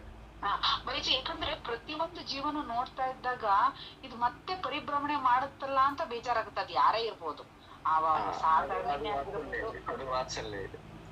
ಅದು ವಾತ್ಸಲ್ಯ ಅಂದ್ರೆ ನಾವ್ ಅವಾಗ ಆ ದೃಷ್ಟಿಕೋನದಲ್ಲಿ ನಾವು ತಪ್ಪಾಗಲ್ಲ ಹಂಗಾರೆ. ಹೌದು. ಇನ್ನೊಂದ್ ರೀತಿಯಿಂದನೂ ಆಗ್ಬಹುದು. ಈಗ ನಮ್ಮ ಮನೆಯವರು ಇರ್ತಾರೆ, ಒಂದು 4-6 ಜನ ಇರ್ತೇವೆ ಮನೆಯಲ್ಲಿ. ಅದ್ರಲ್ಲಿ ಒಬ್ರು ಯಾರೋ ಹೇಗೇನೋ ಮಾಡ್ತಿರ್ತಾರೆ, ಅವ್ರನ್ನ ನೋಡಿದಾಗಲೂ ನಾವು ಅವರಿಗೂ ಕೂಡ ಇದೇ ಭಾವ ಹೇಳ್ತಿರ್ತೇವೆ. ಏನ್ ಹೇಳ್ತಿರ್ತೇವೆ, ಇದು ಹೀಗ್ ಮಾಡ್ಬಾರ್ದು, ಬದಲಾಗ್ಬೇಕು ಅಂತೆಲ್ಲ ಹೇಳ್ತಿರ್ತೇವೆ. ಅಲ್ಲಿ ಎರಡರಲ್ಲಿಯೇ ಅಂದ್ರೆ ಒಂದು ಮೋಹ ಭಾವನೂ ಆಕ್ಟಿವ್ ಆಗ್ಬಹುದು, ಇಲ್ಲ ಮೋಹ ಜನಿತ ವಾತ್ಸಲ್ಯನೂ ಆಕ್ಟಿವ್ ಆಗ್ಬಹುದು. ಯಾಕೆಂದ್ರೆ ಅಲ್ಲಿ ಹೆಂಗಿರ್ತದೆ ಅಂತಂದ್ರೆ, ಒಮ್ಮೆ ಏನಾಗ್ತದೆ, ನಾನು ಈ ರೀತಿ ಮಾಡ್ತಾ ಇದ್ದೇನೆ, ಬಹುಶಃ ಈಗ ನಾನ್ ಹಿಂಗ್ ಮಾಡೋದ್ರಿಂದ ನಾ ಪಾರಾಗಬಹುದು, ಅದು ಪಾರಾಗಂಗಿಲ್ಲ, ನನಗ ಆ ಜೀವವನ್ನು ಬಿಟ್ಟು ಇರಾಕ್ ಆಗುದಿಲ್ಲ ಅನ್ನೋದು ಎಲ್ಲರೇ ಜಗತ್ತಿತ್ತು ಅಂದ್ರೆ ಅದ ಮೋಹ ಜನಿತ ವಾತ್ಸಲ್ಯ. ಮೋಹ ಜನಿತ ವಾತ್ಸಲ್ಯ ಅಂದ್ರೆ ಮಿಕ್ಸ್ ಇರುತ್ತೆ ಹಂಗಾರೆ, ಮೋಹನೂ ಇರುತ್ತೆ ವಾತ್ಸಲ್ಯನೂ ಇರುತ್ತೆ. ಆ ಜೀವದ ನಂತರನೇ ಆಗ್ಲಿ ಅನ್ನೋದು ಒಳ್ಳೆ ಭಾವ ಇದೆ. ಅದು ಇದೇ ಜೀವ ಈಗ ನಾ ಹೇಳಿದ ಅರ್ಥ ಮಾಡ್ಕೊತಿಲ್ಲ ಅಂತ ಹೇಳಿ, ಆದ್ರೆ ನನಗ ಅವ್ರನ್ನ ಬಿಟ್ಟು ಇರಾಕ್ ಆಗಂಗಿಲ್ಲ, ಆ ಜೀವ ನನಗ್ ಬೇಕು ಅನ್ನೋದು ಇರ್ತದಲ್ಲ, ಇದು ಮೋಹ ಜನಿತವಾದದ್ದಿರ್ತದೆ. ಅಲ್ಲ ಹಂಗಿಲ್ಲ, ಮೋಹ ಜನಿತ ಅಲ್ಲ ನಾನು ಹೇಳುದು. ಪ್ರತಿಯೊಂದು ಜೀವನ ಇವಾಗ ಸಾಧರ್ಮೀರಾಗ್ಲಿ ಬೇರೆಯವ್ರಾಗ್ಲಿ ನೋಡಿದ್ರೆ ಅನ್ಸಂದ್ರೆ ನಮಗೆ ಇವಾಗ ಒಂಚೂರು ಗೊತ್ತಿರೋದ್ರಿಂದ ಹಂಗ ಅನ್ನಿಸ್ತಿದ್ಯೋ ಏನೋ ನನಗ್ ಗೊತ್ತಿಲ್ಲ. ಇಲ್ಲಿ ಯಥಾರ್ಥ ಯಾರಿಗೆ ಧರ್ಮದಲ್ಲಿ ಭಾವ ಜಾಗೃತ ಆದವರಿಗೆಲ್ಲ ಹಾಗನ್ಸತ್ತೆ. ಯಾಕಂದ್ರೆ ಎಲ್ಲಾರ್ದು ಏನ್ ಅಜ್ಞಾನಪ ಅಂತ ಅನ್ನಿಸ್ಲಿಕ್ಕೆ ಶುರು ಆಗ್ತದೆ. ಈಗ ಏನ್ ಇಷ್ಟು ಅಜ್ಞಾನ ಇರುತ್ತ, ಹಿಂಗ ಇರೋಕ್ಕೂ ಸಾಧ್ಯನಾ ಅಂತ ಅಂದ್ರೆ ಪಾಪ ಆ ಜೀವಕ್ಕಿನ್ನ ಕಾಲಲಬ್ಧಿ ಕೂಡಿಲ್ಲ, ಎಲ್ಲ ಯಾವ್ದಾರು ನಿಮಿತ್ತ ಸಿಕ್ಕಿಲ್ಲ, ಏನಾರು ಇರ್ಬೋದು ಅನ್ಕೋತೀನಿ. ಅವಾಗ ನಿಮಿತ್ತ ನೋಡ್ರಿ, ನಮಗೆ ಎಷ್ಟು ನಿಮಿತ್ತ ಸಿಕ್ಕಿದಾವಂತಂದ್ರ ನಾವು ಋಷಭದೇವರ ಕಾಲದಲ್ಲಿ ಇದ್ದೆವು. ಹೌದು. ಅವರಿಗಿಂತ ಹಿಂದೆ ಭೂತಕಾಲದ ತೀರ್ಥಂಕರ ಕಾಲದಲ್ಲಿಯೂ ಇದ್ದೆವು.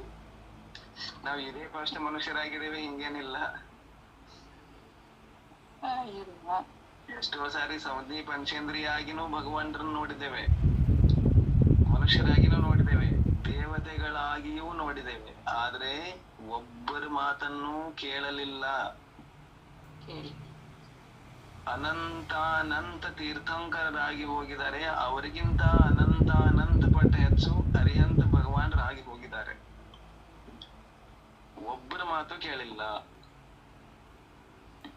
ಒಂದ್ ವೇಳೆ ಒಬ್ಬರದ ಮಾತು 1 ನಿಮಿಷ ಕೇಳ್ತಿದ್ದೆವು ಅಂತಂದ್ರೆ ಇವತ್ತಿಗೆ ನಮ್ದು ಕಲ್ಯಾಣ ಆಗಿ ಹೋಗ್ತಿತ್ತು. ಗೊತ್ತೆ ಬೈಜಿ, ಇವಾಗ ದೇವಶಾಸ್ತ್ರ, ನಿಜವಾದ ದೇವಶಾಸ್ತ್ರ ಗುರುನ ನಾವು ನಂಬ್ತೀವಿ, ಅದ್ರ ಮೇಲೆ ತುಂಬಾ ಶ್ರದ್ಧೆ ಇದೆ, 100ಗೆ 1000% ಶ್ರದ್ಧೆ ಇದೆ. ಆದ್ರೆ ಇನ್ನೊಂದು ಬರುತ್ತಲ್ಲ ನಿಶ್ಚಯ ಮಿಥ್ಯಾತ್ವ ಅಂತ, ಅದು ನಮ್ಮಲ್ಲಿ ಇನ್ನ ಜಾಗೃತಿ ಆಗಿದೀವಲ್ಲ, ಹಂಗಾರೆ ನಾವ್ ಮಿಥ್ಯಾ ದೃಷ್ಟಿಗಳ ಸಮ್ಯಕ್ ದೃಷ್ಟಿಗಳ? ನಿಜವಾದ ದೇವಶಾಸ್ತ್ರ ಗುರು ಮೇಲೆ ಪೂರ್ಣ ನಂಬಿಕೆ ಇದೆ ನಮ್ಗೆ. ಪೂರ್ಣ ಅಂದ್ರೆ ಪೂರ್ಣ ನಂಬಿಕೆ. ಶಬ್ದ ಅಂದ್ರೆ ಅದು ಅರ್ಥ ಆಗ್ಲಿಲ್ಲ, ಅದನ್ನ ಸ್ವಲ್ಪ ಬಿಡಿಸಿ ಹೇಳ್ತೀರಾ? ಅಂದ್ರೆ ಆಸ್ತಿಕ್ಯ, ಅನುಕಂಪ, ಅದು ಎಲ್ಲಾ ಜೀವಿಗಳಲ್ಲಿ ಒಂದಸ್ತಿ ಬರಲ್ಲ ನಮ್ಗೆ. ಒಂದೊಂದ್ಸತಿ ಇವಾಗ ಅನುಕಂಪ ಬರುತ್ತೆ, ಒಬ್ಬೊಬ್ಬರ ಮೇಲೆ ಬರುತ್ತೆ, ಒಬ್ಬೊಬ್ಬರ ಮೇಲೆ ಬರಲ್ಲ. ಅದ್ ಎಲ್ಲಾರು ಸಮನಾಗಿ ನಾವು ನೋಡಲ್ಲ ಒಂದೊಂದ್ಸತಿ. ಅಂದ್ರೆ ದಟ್ ಇಸ್ ದ ರಿಯಾಲಿಟಿ. ಅಂದ್ರೆ ಎಲ್ಲಾನು ಒಂದೇ ಸಮನಾಗಿ ನಾವು ನೋಡಲ್ವಲ್ಲ ಒಂದ್ಸತಿ ಬೈಜಿ, ಕಂಪೇರ್ ಮಾಡ್ಬಿಡ್ತೀವಿ. ಒಂದೊಂದ್ಸತಿ ನಮ್ಮವ್ರಂದ್ರೆ ಮಾತ್ರ ಬೇರೆ ತರ ಇರುತ್ತೆ, ಇನ್ನೊಂದ್ ಸ್ವಲ್ಪ ಬೇರೆಯವ್ರು ಅಂದ್ರೆ ಬೇರೆ ತರ. ಇವಾಗ ನಮ್ಮ ಮಾಂಸಾಹಾರಿ ತಿನ್ನೋರ್ ಮೇಲೆ ನಮ್ಗೆ ಬೇರೆ ದೃಷ್ಟಿನೇ ಬೇರೆ ತರ ಇರುತ್ತೆ, ಅವ್ರನ್ನ ಸಮಾನ ನಾವು ನೋಡಕ್ ಸಾಧ್ಯನೇ ಇಲ್ಲ ಅಂತ ನಮ್ ಭಾವ ಬರುತ್ತಲ್ಲ. ಬಗ್ಗೆ ಒಂದೇ ಸಮನಾಗಿ ನಾವು ನೋಡಲ್ಲ ಬಯ್ಯಾಜಿ. ಸೊ ಆ ರೀತಿಲಿ ನಾವು ಸಮ್ಯಕ್ ದೃಷ್ಟಿಗಳ, ನಿತ್ಯ ದೃಷ್ಟಿಗಳ ಅಂತಾರೆ. ಒಂಚೂರು ಈಗ ಈ ರೀತಿ ಯಾರ್ಯಾರು ವಿಚಾರ ಮಾಡಿದಾರೆ ಗೊತ್ತಿಲ್ಲ, ಆದ್ರೆ ನೀವೇನು ವಿಚಾರ ಮಾಡಿದಿರಿ, ಇದು ಬಹಳ ಒಳ್ಳೆ ವಿಚಾರ. ಹೇಗಿದೆ ಅಂತಂದ್ರೆ, ಸಮ್ಯಕ್ತ್ವ ಅನ್ನೋದಕ್ಕೆ ಯಾವುದೇ ಅವಸ್ಥಾ ಅಥವಾ ವ್ರತರಹಿತ ಅವಸ್ಥಾದಿಂದ ನೋಡುವಾಗ ಪ್ರಾರಂಭ ಎಲ್ಲಿದೆ ಅಂದ್ರೆ 4ರಿಂದ ಪ್ರಾರಂಭ, 4ನೇ ಗುಣಸ್ಥಾನದಿಂದ ಪ್ರಾರಂಭ ಇದೆ. 4ನೇ ಗುಣಸ್ಥಾನದಲ್ಲಿ ಸಮ್ಯಕ್ತ್ವ ಹೇಗಿದೆ ಅಂದ್ರೆ ಸಂಯಮ ರಹಿತ ಇದೆ. ಆ ಸಂಯಮ ರಹಿತ ಆದ್ರೂ ಇರ್ಲಿ, ಸಂಯಮ ಸಹಿತ ಆದ್ರೂ ಇರ್ಲಿ, ಸಮ್ಯಕ್ತ್ವ ಅಂತೂ ಇರ್ತದೆ 4ರಲ್ಲಿ. 4ನೇ ಗುಣಸ್ಥಾನ ಇರುವಾಗ ದೇವಶಾಸ್ತ್ರಗಳನ್ನ ನಂಬಿದ್ದೇವೆ ಅಂತಂದರೆ ಅಲ್ಲಿ ಆಸ್ತಿಕ್ಯ, ಅನುಕಂಪ, ಸಂವೇಗ ಮತ್ತು ಪ್ರಶಮ, ಈ 4 ಭಾವಗಳು ಇರ್ತವೆ, ಲಕ್ಷಣಗಳು ಇರ್ತವೆ. ಆ ಭಾವಕ್ಕೆ ಅನುಸರಿಸಿನೂ ಚೇಂಜ್ ಆಗ್ತವೆ. ನಾಲಿಗೆ ಇದ್ರೆ ಬೇರೆ, ತಿರ್ಯಂಶ ಇದ್ರೆ ಮನುಷ್ಯ ಇದ್ರೆ ದೇವತೆ ಇದ್ರೆ ಅವರವರಲ್ಲಿ ಯಾವ ಅಂದ್ರೆ ದ್ರವ್ಯ ಕ್ಷೇತ್ರ ಕಾಲ ಅಂತಾರಲ್ಲ ಅದು ಇಲ್ಲಿ ಆಕ್ಟಿವ್ ಆಗುತ್ತೆ. ನಾರಕಿ ಇದ್ರೆ ಅನುಕಂಪ ಅನುಕಂಪ. ನಾರಕಿ ಇದ್ರೆ ಓನ್ಲಿ ಆಸ್ತಿಕ್ಯ ಅಂದ್ರೆ ಓನ್ಲಿ ವಿಶ್ವಾಸ ಅಲ್ಲಿ. ಅದು ಅನುಕಂಪ ಇನ್ನೊಂದು ಜೀವದ ಮೇಲೆ ಕರುಣೆ ತೋರಿಸ್ತೇನೆ ಅದನ್ನ ಕಾಪಾಡ್ತೇನೆ ಅಲ್ಲಿ ನೋ ಚಾನ್ಸ್, ಅಲ್ಲಿ ಆ ಭಾವ ಬರುದೇ ಇಲ್ಲ, ಅನುಕಂಪ ಭಾವ ಬರುದೇ ಇಲ್ಲ. ಇನ್ ಪ್ರಶಮ ಅಲ್ಲಿ ಏನು ಬರೋರು, ಪ್ರಶಮ ಹೆಂಗ್ ಮಾಡೋರು, ಒಂದು ಭಾವ ಚಿಂತನೆ ಮಾಡ್ಬೋದಷ್ಟೇ. ನಾನು ಹಿಂದೆ ಸರಿಯಾಗಿ ವಿಶ್ವಾಸ ಮಾಡ್ಲಿಲ್ಲ ಭಗವಂತ ಅಂತ ಪಶ್ಚಾತ್ತಾಪದ ಭಾವ ಇದ್ದಿರಬಹುದು, ಆದ್ರೆ ಅದು ಕೂಡ ಬಹಳ ಬೇಗ ಹೋಗಿ ಕರಗಿ ಬಿಡ್ತದೆ. ಮತ್ತೆ ಅಷ್ಟರಲ್ಲಿ ಏನಾದ್ರೂ ಒಂದು ಘಟನೆ ಆಗ್ತದೆ, ಮತ್ತೆ ಆಕ್ರೋಶ ಹಾಹಾಕಾರ ಎಲ್ಲಾನು ತೀವ್ರ ರೂಪದಿಂದ ಇರ್ತದೆ. ಆದ್ರೆ ಮೇಜರ್ ಯಾವುದು, ನರಕದ ಅಪೇಕ್ಷದಿಂದ ಓನ್ಲಿ ವಿಶ್ವಾಸ, ಭಗವಂತ ಹೇಳಿದ್ದು ಸತ್ಯ, ನೀನೇ ಸತ್ಯವಾದ ದೇವರು ಅನ್ನೋದು ಒಂದು ವಿಶ್ವಾಸ ಬರ್ತದೆ. ಅದು ಒಂದು ಅಲ್ಲಿ ಲೆಕ್ಕಕ್ಕಿರ್ತದೆ. ತಿರಿಯಂಚಿದ್ದಾರೆ ಅಂತಂದ್ರೆ ಅಲ್ಲಿ 4 ಇರ್ತವೆ, ಆದ್ರೆ ಮನುಷ್ಯರ ಅಪೇಕ್ಷೆಗಿಂತ ಕಡಿಮೆ ಇರ್ತವೆ.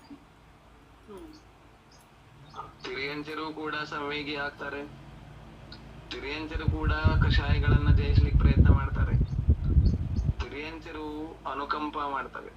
ಈಗ ನೀವು ಸಾಮಾನ್ಯವಾಗಿ ಮೊಬೈಲ್ಗಳಲ್ಲಿ ಓಡಾಡೋ ವಿಡಿಯೋಗಳಲ್ಲಿನೇ ಕೆಲವು ಪಶುಗಳನ್ನ ನೋಡಬಹುದು, ಒಂದು ಇನ್ನೊಂದನ್ನ ಹೇಗೆ ಆರೈಕೆ ಮಾಡ್ತಿರ್ತದೆ ಅಂತ. ಇಲ್ಲ ಪ್ರತ್ಯಕ್ಷವಾಗಿನೂ ನೋಡಿರಬಹುದು. ಇದು ಆದ್ರೆ ಮನುಷ್ಯರಿಗೆ ಹೋಲಿಸಿದ್ರೆ ಬಹಳ ಕಡಿಮೆ, ಮನುಷ್ಯರ ಸಾಮರ್ಥ್ಯದಕ್ಕಿಂತ ಕಡಿಮೆ ಇರ್ತದೆ, ಆದ್ರೆ ಇರ್ತದೆ. ಇನ್ನು ಮನುಷ್ಯರ ಅಪೇಕ್ಷಾ ಹೇಗಿದೆ ಅಂದ್ರೆ ಇಲ್ಲಿ ಏನು ಅಂದ್ರೆ ರಿಯಾಯಿತಿ ಏನಿಲ್ಲ, ಇಲ್ಲಿ ಏನು ಕ್ವಾಲಿಟಿ ಇರ್ಬೇಕು ಪೂರ್ಣ ರೂಪದಿಂದ ಇರಲೇಬೇಕು. ಇನ್ನು ಇದು 4ನೇ ಗುಣಸ್ಥಾನ ಮಾತ್ರದ ಅಪೇಕ್ಷಾದಿಂದ ಆಯ್ತು. ಇನ್ ದೇವತೆಗಳಿಗೂ ಕೂಡ ಎಲ್ಲ 4 ಇರಲೇಬೇಕು, ಇನ್ನೂ ಒಂದು ಹೆಜ್ಜೆ ಮುಂದೆ ಹೋಗಿರ್ತಾರೆ ಅವರು. ಅಂದ್ರೆ ಮನುಷ್ಯರಿಗೆ ಏನ ಎಲಿಜಿಬಿಲಿಟಿ ಇರ್ಬೇಕಾಗಿದೆ, ಅದೆಲ್ಲ ಎಲಿಜಿಬಿಲಿಟಿ ದೇವತೆಗಳಲ್ಲಿದ್ರೂ ಇರ್ಬೇಕು. ಆಮೇಲೆ ಇನ್ನು ಈದ ಆಸ್ತಿಕ್ಯ, ಈದ ಅನುಕಂಪ ಒಂದ್ ಸ್ಟೆಪ್ ಮುಂದ್ ಹೋದ್ರೆ ಇನ್ನೂ ಗುಣಿತ ರೂಪದಿಂದ ಹೆಚ್ಚಾಗುತ್ತದೆ. ಅದಷ್ಟೇ ಇರಂಗಿಲ್ಲ, 4ಗಿಂತ 5ನೇ ಗುಣಸ್ಥಾನದಲ್ಲಿದ್ದವರಿಗೆ ಅನುಕಂಪ ಭಾವ ಹೆಚ್ಚಿರ್ತದೆ, ವಿಶ್ವಾಸನೂ ಹೆಚ್ಚಾಗಿರ್ತದೆ, ಅದಕ್ಕೆ ಒಂದ್ ಹೆಜ್ಜೆ ಮುಂದೆ ಹೋಗಿರ್ತಾರೆ. ವೈರಾಗ್ಯನೂ ಸಂವೇಗ ಭಾವನೂ ಹೆಚ್ಚಾಗಿರ್ತದೆ, ಅದಕ್ಕೆ ಒಂದ್ ಹೆಜ್ಜೆ ಮುಂದೆ ಹೋಗಿದ್ದಾರೆ. ಕರ್ಮಗಳನ್ನ ದಬಾಯಿಸುವುದು ಪ್ರಶಮ ಭಾವ, ಅದು ಕೂಡ ಹೆಚ್ಚು ಮಾಡ್ಕೊಂಡೇನೆ ಗುಣಸ್ಥಾನ ದಾಟಿದ್ದಾರೆ. ಒಂದೊಂದು ಸ್ಟೆಪ್ ಹೆಂಗ್ ಮುಂದೆ ಹೋಗ್ತೀರಿ, ಸಮ್ಯಕ್ತ್ವದ ಲಕ್ಷಣಗಳು ಹಂಗ ಹೆಚ್ಚಾಗ್ತವೆ. 4ರಲ್ಲಿ ಇದ್ದದಕ್ಕಿಂತ 5ರಲ್ಲಿ ಹೆಚ್ಚು. ಅಂದ್ರೆ ಈಗ ನಮಗೆ ಅವರು ಇವರು ಬೇರೆ ಬೇರೆ ಅನ್ಸತ್ತಲ್ಲ, ಇದು 5ರಲ್ಲಿ ಅಷ್ಟು ಅನ್ಸಂಗಿಲ್ಲ, 6ರಲ್ಲಿ ಇನ್ನೂ ಕಡಿಮೆ, ಅದಷ್ಟು ಅನ್ಸಂಗಿಲ್ಲ, 5ರಲ್ಲಿ ಅನ್ಸಿದಕ್ಕಿಂತ ಅಸಂಖ್ಯಾತ ಗುಣಿ ಕಡಿಮೆ ಅನ್ಸತ್ತೆ. 7 ಹಿಡ್ಕೊಂಡ್ ಮುಂದೆ ಏಕ್ದಮ್ ಎಲ್ಲಾ ಸಮಾನ ಅನ್ಸ್ಲಿಕ್ಕೆ ಶುರುವಾಗ್ತದೆ, ಅಲ್ಲಿ ಸಮಾನತೆ, ಅಲ್ಲಿ ಪರ್ಫೆಕ್ಟ್ ಆಗ ಟೋಟಲ್ ವರ್ತನೆ ಮತ್ತು ಭಾವ ಎರಡೂ 100% ಪ್ಯೂರ್ ಯಾವಾಗ ಆಗ್ತದೆ, ಕರ್ಮರಹಿತ ನಿರ್ಮಲವಾದ ಸಮಾನತೆಯ ಭಾವ ಎಲ್ಲಿ ಪ್ಯೂರ್ ಆಗುತ್ತೆ ಅಂದ್ರೆ ಅರಿಹಂತ ಅವಸ್ಥೆನಲ್ಲಿ ಆಗತ್ತೆ. ಅಥವಾ ಹಿಂಗೂ ತಗೋಬಹುದು, 11ರಿಂದ ಮುಂದೆ ಪ್ಯೂರ್, ಇದು ನಮ್ದು ಅವ್ರದ್ದು ಅನ್ನೋ ಭಾವ ಇಲ್ಲದೆ ಸಮಾನತೆ. ಯಾಕಂದ್ರೆ ಮೋಹ ಎಲ್ಲಿ ಉದಯಕ್ಕಿರಂಗಿಲ್ಲ ಅಲ್ಲಿ 100% ಅಂತ ತಿಳ್ಕೋಬಹುದು. ಹಂಗಾರೆ ಇವಾಗ ನಾರ್ಮಲ್ ಜನಕ್ಕೆ ಸಮ್ಯಕ್ ದೃಷ್ಟಿ ಜೀವಗಳಂತ ಯಾರು ಇರ್ತಿದ್ರು ಅವ್ರು ಅದ್ರಲ್ಲಿ ಇದೆಲ್ಲ ಫುಲ್ ಕ್ಲಿಯರ್ ಆಗಿರಲ್ಲ ಅಂತಾನ, ಸ್ವಲ್ಪ ಕಡಿಮೆನೆ ಇರುತ್ತೆ ಹಂಗಾರೆ. ಸಂಯಮದ ಜೊತೆಗೆ ಅದು ಗುಣಗಳು ಹೆಚ್ಚಿರ್ತವೆ. ಅವಿರತಿ ಇದ್ರೆ ನೋಡ್ರಿ, ಈಗ ನಾವು ಸಮ್ಯಕ್ ದೃಷ್ಟಿ ಇದೇವೆ ಅಂತಂದ್ರೆ ಏನೇನ್ ಕೆಲಸ ಮಾಡ್ತೇವೆ ನೋಡ್ರಿ. ವ್ರತ ತಗೊಳ್ಳೋದು ಅಂದ್ರೆ ಅದ್ರ ಅರ್ಥ ಏನು, ಸಂಯಮಿ ಆಗುವುದು ಅಂದ್ರೆ ಅರ್ಥ ಏನು? ಅಹಿಂಸೆ ಪಾಲನೆ ಅಂದ್ರೆ ಎಲ್ಲಾ ಜೀವಿ ಮೇಲೂ ದಯಾಭಾವ. ಅಹಿಂಸೆ ಪಾಲನೆ ಆಯ್ತು. ಅಹಿಂಸೆ ಪಾಲನೆಯನ್ನ ಅರಿಹಂತರು ಮಾಡ್ತಿದ್ದಾರೆ, ನಾವು ಮಾಡ್ತೇವೆ, ಇಬ್ಬರಿಗೂ ವ್ಯತ್ಯಾಸ ಏನಿದೆ? ಅವರು ಮಹಾವ್ರತಿಗಳು ಅಂದ್ರೆ ಎಲ್ಲಾ ಜೀವನ ಸಮನಾಗಿ ನೋಡ್ತಾರಲ್ಲ, ಇಂದ್ರಿಯಗಳ ನಿಗ್ರಹ. ನೋಡ್ರಿ, ಎಲ್ಲರ ಹತ್ರ ಎಲ್ಲರೂ ಪಾಲಿಸ್ಬೇಕಾಗಿರೋದು ಅದನ್ನೇ, ಅಹಿಂಸಾನೇ ಮುಖ್ಯವಾದ ವ್ರತ ಇರೋದು. ನಮ್ಮಲ್ಲೂ ಅದೇ ಬರಬೇಕಾಗಿದೆ. ಅವರಿಗೆ ಅದು ಪೂರ್ಣ ರೂಪದಿಂದ ಸಾಧಿಸಿಕೊಂಡು ಹೋಗಿದ್ದಾರೆ. ವ್ಯತ್ಯಾಸ ಏನು ಅಂತಂದ್ರೆ, ನಾವು ಅಸಂಯಮದ ಜೊತೆಗೆ ಅಹಿಂಸೆಯ ಭಾವಿಸ್ತಾ ಇದ್ದೇವೆ. ಅವರು ಸಂಯಮದ ಸಾಧನೆಯ ಮೂಲಕ ಅಹಿಂಸೆಯನ್ನ ಪೂರ್ಣ ಸಾಧಿಸಿಕೊಂಡಿದ್ದಾರೆ. ಇಲ್ಲಿ ನಾವು ಸಮ್ಯಕ್ ದೃಷ್ಟಿ ಇದ್ದೇವೆ ಅಂತಂದ್ರೆ, ಸಮ್ಯಕ್ತ್ವಕ್ಕೆ ತಕ್ಕ ಆದ ಇಲ್ಲಿ ಅನುಕಂಪ ಯಾವ್ಯಾವು ಅಂದ್ರೆ, ರಾತ್ರಿ ಭೋಜನ ತ್ಯಾಗ ಮಾಡಿದ್ದೇವೆ, ನೀರು ಶೋಧಿಸಿ ಕುಡಿತೇವೆ, ಶುದ್ಧವಾದ ಶಾಕಾಹಾರಿ ಭೋಜನವನ್ನು ಮಾಡ್ತೇವೆ, ರಸ ಜೀವಗಳನ್ನು ತಿಂತಾ ಇಲ್ಲ. ಆಮೇಲೆ ಸುಮ್ಮನೆ ಯಾವುದೇ ಜೀವವನ್ನ ಬಲಿ ತಗೋತಾ ಇಲ್ಲ, ಅದು ಇರುವೆ ಆಗಿರ್ಲಿ ಪಂಚೇಂದ್ರಿಯ ಆಗಿರ್ಲಿ. ಇನ್ನು ಉದ್ಯೋಗ ಮಾಡ್ತಿದ್ದೇವೆ, ಅಲ್ಲಿ ಹಿಂಸೆ ಆಗ್ತಿದೆ. ಅವಿರತಿ ಉದ್ಯೋಗ ಮಾಡ್ತಿದ್ದಾನಲ್ಲ, ಅವಿರತಿ ಮನೆ ಕೆಲಸ ಮಾಡ್ತಿದ್ದಾನೆ, ಅಲ್ಲಿ ಹಿಂಸೆ ಆಗ್ತಿದೆ. ಅವಿರತಿ ಏನಾದ್ರೂ ತನ್ನ ಮೇಲೆ ಅಟ್ಯಾಕ್ ಆದ್ರೆ ಅಲ್ಲಿ ವಿರೋಧ ಮಾಡ್ತಾನೆ, ಅಲ್ಲಿ ಹಿಂಸೆ ಆಗ್ತಿದೆ. ಇನ್ನು ಅವಿರತಿಗೆ ಸಂಕಲ್ಪಿ ಹಿಂಸೆ ಕೂಡ ಪೂರ್ಣ ರೂಪದಿಂದ ತ್ಯಾಗಿರಂಗಿಲ್ಲ. ಸಂಕಲ್ಪಿ ಹಿಂಸೆ ತ್ಯಾಗ ಮಾಡಿದಾಗ್ಲೇನೆ ಅವ್ರಿಗೆ ಶ್ರಾವಕ ಅಂದ್ರೆ ಅಣುರತಿ ದ್ವೇಷ ವಿರತಿ ಅಂದಿದ್ದಾರೆ. ಇನ್ನು ಅವಿರತ ಸಮ್ಯಕ್ ದೃಷ್ಟಿಗೆ ಸಂಕಲ್ಪಿ ಹಿಂಸಾ ಸ್ಥೂಲ ಹಿಂಸೆಯ ತ್ಯಾಗ ಇದೆ. ತಿಳಿದ್ರಿ? ಸ್ಥೂಲ ಹಿಂಸೆಯನ್ನ ತ್ಯಾಗ ಮಾಡಿದಾಗಲೇನೆ ಅಣುರಥ, ಅಣು ಅಂದ್ರೆ ಅಹಿಂಸಾಣುರಥ ಬರ್ತದೆ. ಅದಕ್ಕಿಂತಲೂ ಸ್ಥೂಲವಾದದ್ದನ್ನ ಅವಿರತ ಸಮ್ಯಕ್ ದೃಷ್ಟಿ ತ್ಯಾಗ ಮಾಡಿರ್ತಾನೆ. ಅಂದ್ರೆ ಉಪಚಾರದಿಂದ, ಅಂದ್ರೆ ಅವನಿಗೆ ಸಂಕಲ್ಪ ಇರಂಗಿಲ್ಲ, ಆದ್ರೆ ಸುಮ್ನೆ ಆದ ಜೀವಘಾತ ಮಾಡಂಗಿಲ್ಲ, ಪ್ರಸಂಗ ಬಂದ್ರೆ ಬಿಡಂಗಿಲ್ಲ. ಅರ್ಥ ಆಯ್ತು ನಾನು ಹೇಳೋ ಭಾಷೆ?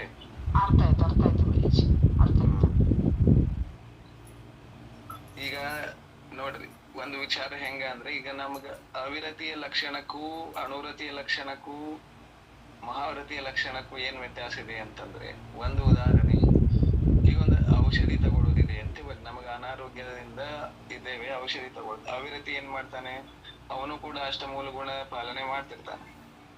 ಅಷ್ಟಮೂಲ ಗುಣದಲ್ಲಿ ಏನೇನಿದೆ, ಮೂರು ಮಕಾರಗತ್ಯ ಆಗಿದೆ ಅಲ್ಲ, ಮಧ್ಯ ಮಾಂಸ ಮಧು. ಅವಿರತಿ ಏನ್ ಮಾಡ್ತಾನೆ, ಸೀದಾ ತಗೊಳ್ತಿರಂಗಿಲ್ಲ, ಮಧ್ಯ ಮಾಂಸ ಮಧು ಮುಟ್ಟಂಗಿಲ್ಸ ಕೂಡ. ಆದ್ರೆ ಅವನ್ಗೆ ಏನಾದ್ರೂ ಆರಾಮ್ ತಪ್ತು ಅಂದ್ರೆ ಸೀದಾ ಆಸ್ಪತ್ರೆಗೆ ಹೋಗ್ತಾನೆ. ನನಗೆ ಹಿಂಗಾಗಿದೆ ಅಂತ ಹೇಳಿದ ತಕ್ಷಣ ಡಾಕ್ಟರ್ ಹೇಳ್ತಾರೆ, ಮಲ್ಕೋವಂತೆ ಇಂಜೆಕ್ಷನ್ ಕೊಡ್ಬೇಕು ಅಂತ ಹೇಳ್ತಾರೆ. ಇಂಜೆಕ್ಷನ್ ತಗೊಂತಾನೆ, ಇಂಜೆಕ್ಷನ್ ಅಲ್ಲಿ ಏನಿದೆ ಅಂತ ಎಲ್ಲ ಏನು ಕೇಳೋದಿಲ್ಲ. ಇಂಡೈರೆಕ್ಟ್ ರೂಪದಲ್ಲಿ ಅವನಿಗೆ ಇದ್ರ ಸರ್ಕ್ಯುಲೇಷನ್ ಆಗ್ತಿರ್ತದೆ. ಯಾರಿಗೆ? ಅವಿರತಿಗೆ. ಇದು ಒಂದು ಉದಾಹರಣೆ ಮಾತ್ರ, ಇದೇ ಫೈನಲ್ ಅಲ್ಲ. ಈ ರೀತಿ ಎಲ್ಲಾ ಕಾರ್ಯಗಳಲ್ಲಿ ನಡೀತಾ ಇರ್ತದೆ. ಆದ್ರೆ ವೃತ್ತಿಗರು ಏನ್ ಮಾಡ್ತಾರೆ, ಮಾಡ್ತಿದ್ದಾರೆ. ಅನುರತಿ ಏನ್ ಮಾಡ್ತಾರೆ, ಕೇಳ್ತಾರೆ, ಇಂಥ ಆರೋಗ್ಯ ಕೆಟ್ಟಿದೆ ಅಂದ ತಕ್ಷಣ ಮೊದಲು ಅವರಿಗೆ ಅವರ ಅಂತ ಇರುವಂತವರನ್ನ ಎನ್ಕ್ವೈರಿ ಮಾಡ್ತಾರೆ.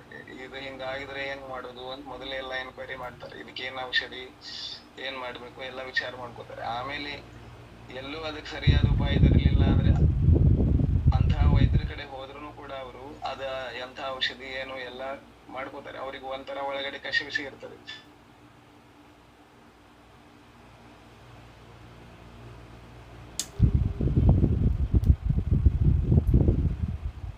ಇದನ್ನ ಹೆಂಗ್ ಮಾಡುದು, ಇದು ನಂಗೆ ದೋಷ ಹತ್ತು, ಇದು ಯಾವಾಗ ಗುರುಗಳ ತಕ್ಕ ಹೋದೇನು, ಯಾವಾಗ ಹಿಂಗ ಆಯ್ತಂತ ಹೇಳಿನು, ಇದಕ್ ಪ್ರಾಯಶ್ಚಿತ್ತೆ ಅಂತ ತಗೊಳ್ಳಿ, ಇದೆಲ್ಲ ಅವ್ರಿಗೆ ಒಳಗಡೆ ಕಸಿವಿಸಿ ತುಂಬಿರ್ತದೆ. ಅನಿವಾರ್ಯದಿಂದ ಅದನ್ನ ಮಾಡಿದರೂ ಕೂಡ ಒಂದು ಮಾಡೋದಿಲ್ಲ, 90% ಮಾಡೋದಿಲ್ಲ, ಇನ್ 10% ಬೇರೆ ಆಪ್ಷನ್ ಇಲ್ಲ ಅಂದಾಗ ಮಾಡಿದ್ರು ಅವ್ರಿಗೆ ಆ ರೀತಿ ಅದರ ಅಪೋಸಿಟ್ ಭಾವ ಇರ್ತದೆ. ಬಟ್ ನನಗೆ ಏನಾರೇ ಔಷಧಿ ಸಿಕ್ಕರೆ ಸಾಕು, ನಾ ಆರಾಮಾದ್ರೆ, ಹಿಂಗಿರಂಗಿಲ್ಲ ಭಾವ. ಯೋಗ್ಯ ಔಷಧಿ ಇಂದ ಗುಣವಾಗ್ಬೇಕು ಅನ್ನೋದೇ ಇರ್ತದೆ. ಆದ್ರೆ ನಮ್ಮಲ್ಲಿ ಅದಿಲ್ಲ. ಆಮೇಲೆ ಇದು ಅಣುವೃದ್ಧಿ ಇದಿನ್ ಮಹಾವೃದ್ಧಿ ಹೆಂಗಿದೆ, ಅವ್ರು ಮೊದಲು ಔಷಧಿ ಅಂತ ಕೇಳೋದಕ್ಕಿಂತ ಮುಂಚೆನೆ ಅದೇನು, ಎಂತ, ಯಾವುದು, ಹೇಗೆ, ಎಲ್ಲಿ ಎಲ್ಲಾನು ಮೊದಲೇ ಅವ್ರಿಗೆ ಡೀಟೇಲ್ ಬೇಕಾದ್ರದ್ದು. ಏನ್ ಅವ್ರಿಗೆ ಆಹಾರವೇ ಡೀಟೇಲ್ ಬೇಕು ಅವ್ರಿಗೆ. ಇದು ಶುದ್ಧಿ ರಹಿತ ಇದೆ ಅಂತಂದ್ರೆ ಅವ್ರ ಅದನ್ನ ಸಮೀಪಕ್ಕೂ ತರಿಸೋರಿಲ್ಲ. ಬಿಟ್ಟು ಸಂಯಮ ಇರ್ಬೋದಲ್ವಾ ಪೇಜಿ? ಹಾ, ಅದಕ್ಕೆ ಸಂಯಮ ಹೆಚ್ಚಿದ್ದಷ್ಟು ವಿಶ್ವಾಸನೂ ಹೆಚ್ಚಿದೆ ಅಂತ ಅರ್ಥ. ನಾವು ಯಾವಾಗ ಆ ಮಾರ್ಗ ಅನುಸರಿಸ್ತೇವೆ ಅಂದ್ರೆ ವಿಶ್ವಾಸ ಹೆಚ್ಚಾದಷ್ಟು ಮಾರ್ಗಕ್ಕೆ ಹೋಗ್ತೇವೆ, ವಿಶ್ವಾಸ ಕಡಿಮೆ ಇದ್ದಷ್ಟು ಮಾರ್ಗದಿಂದ ದೂರ ಇರ್ತೇವೆ. ತಿಳಿದ್ರಿ? ತಿಳಿತು ಪೇಜಿ.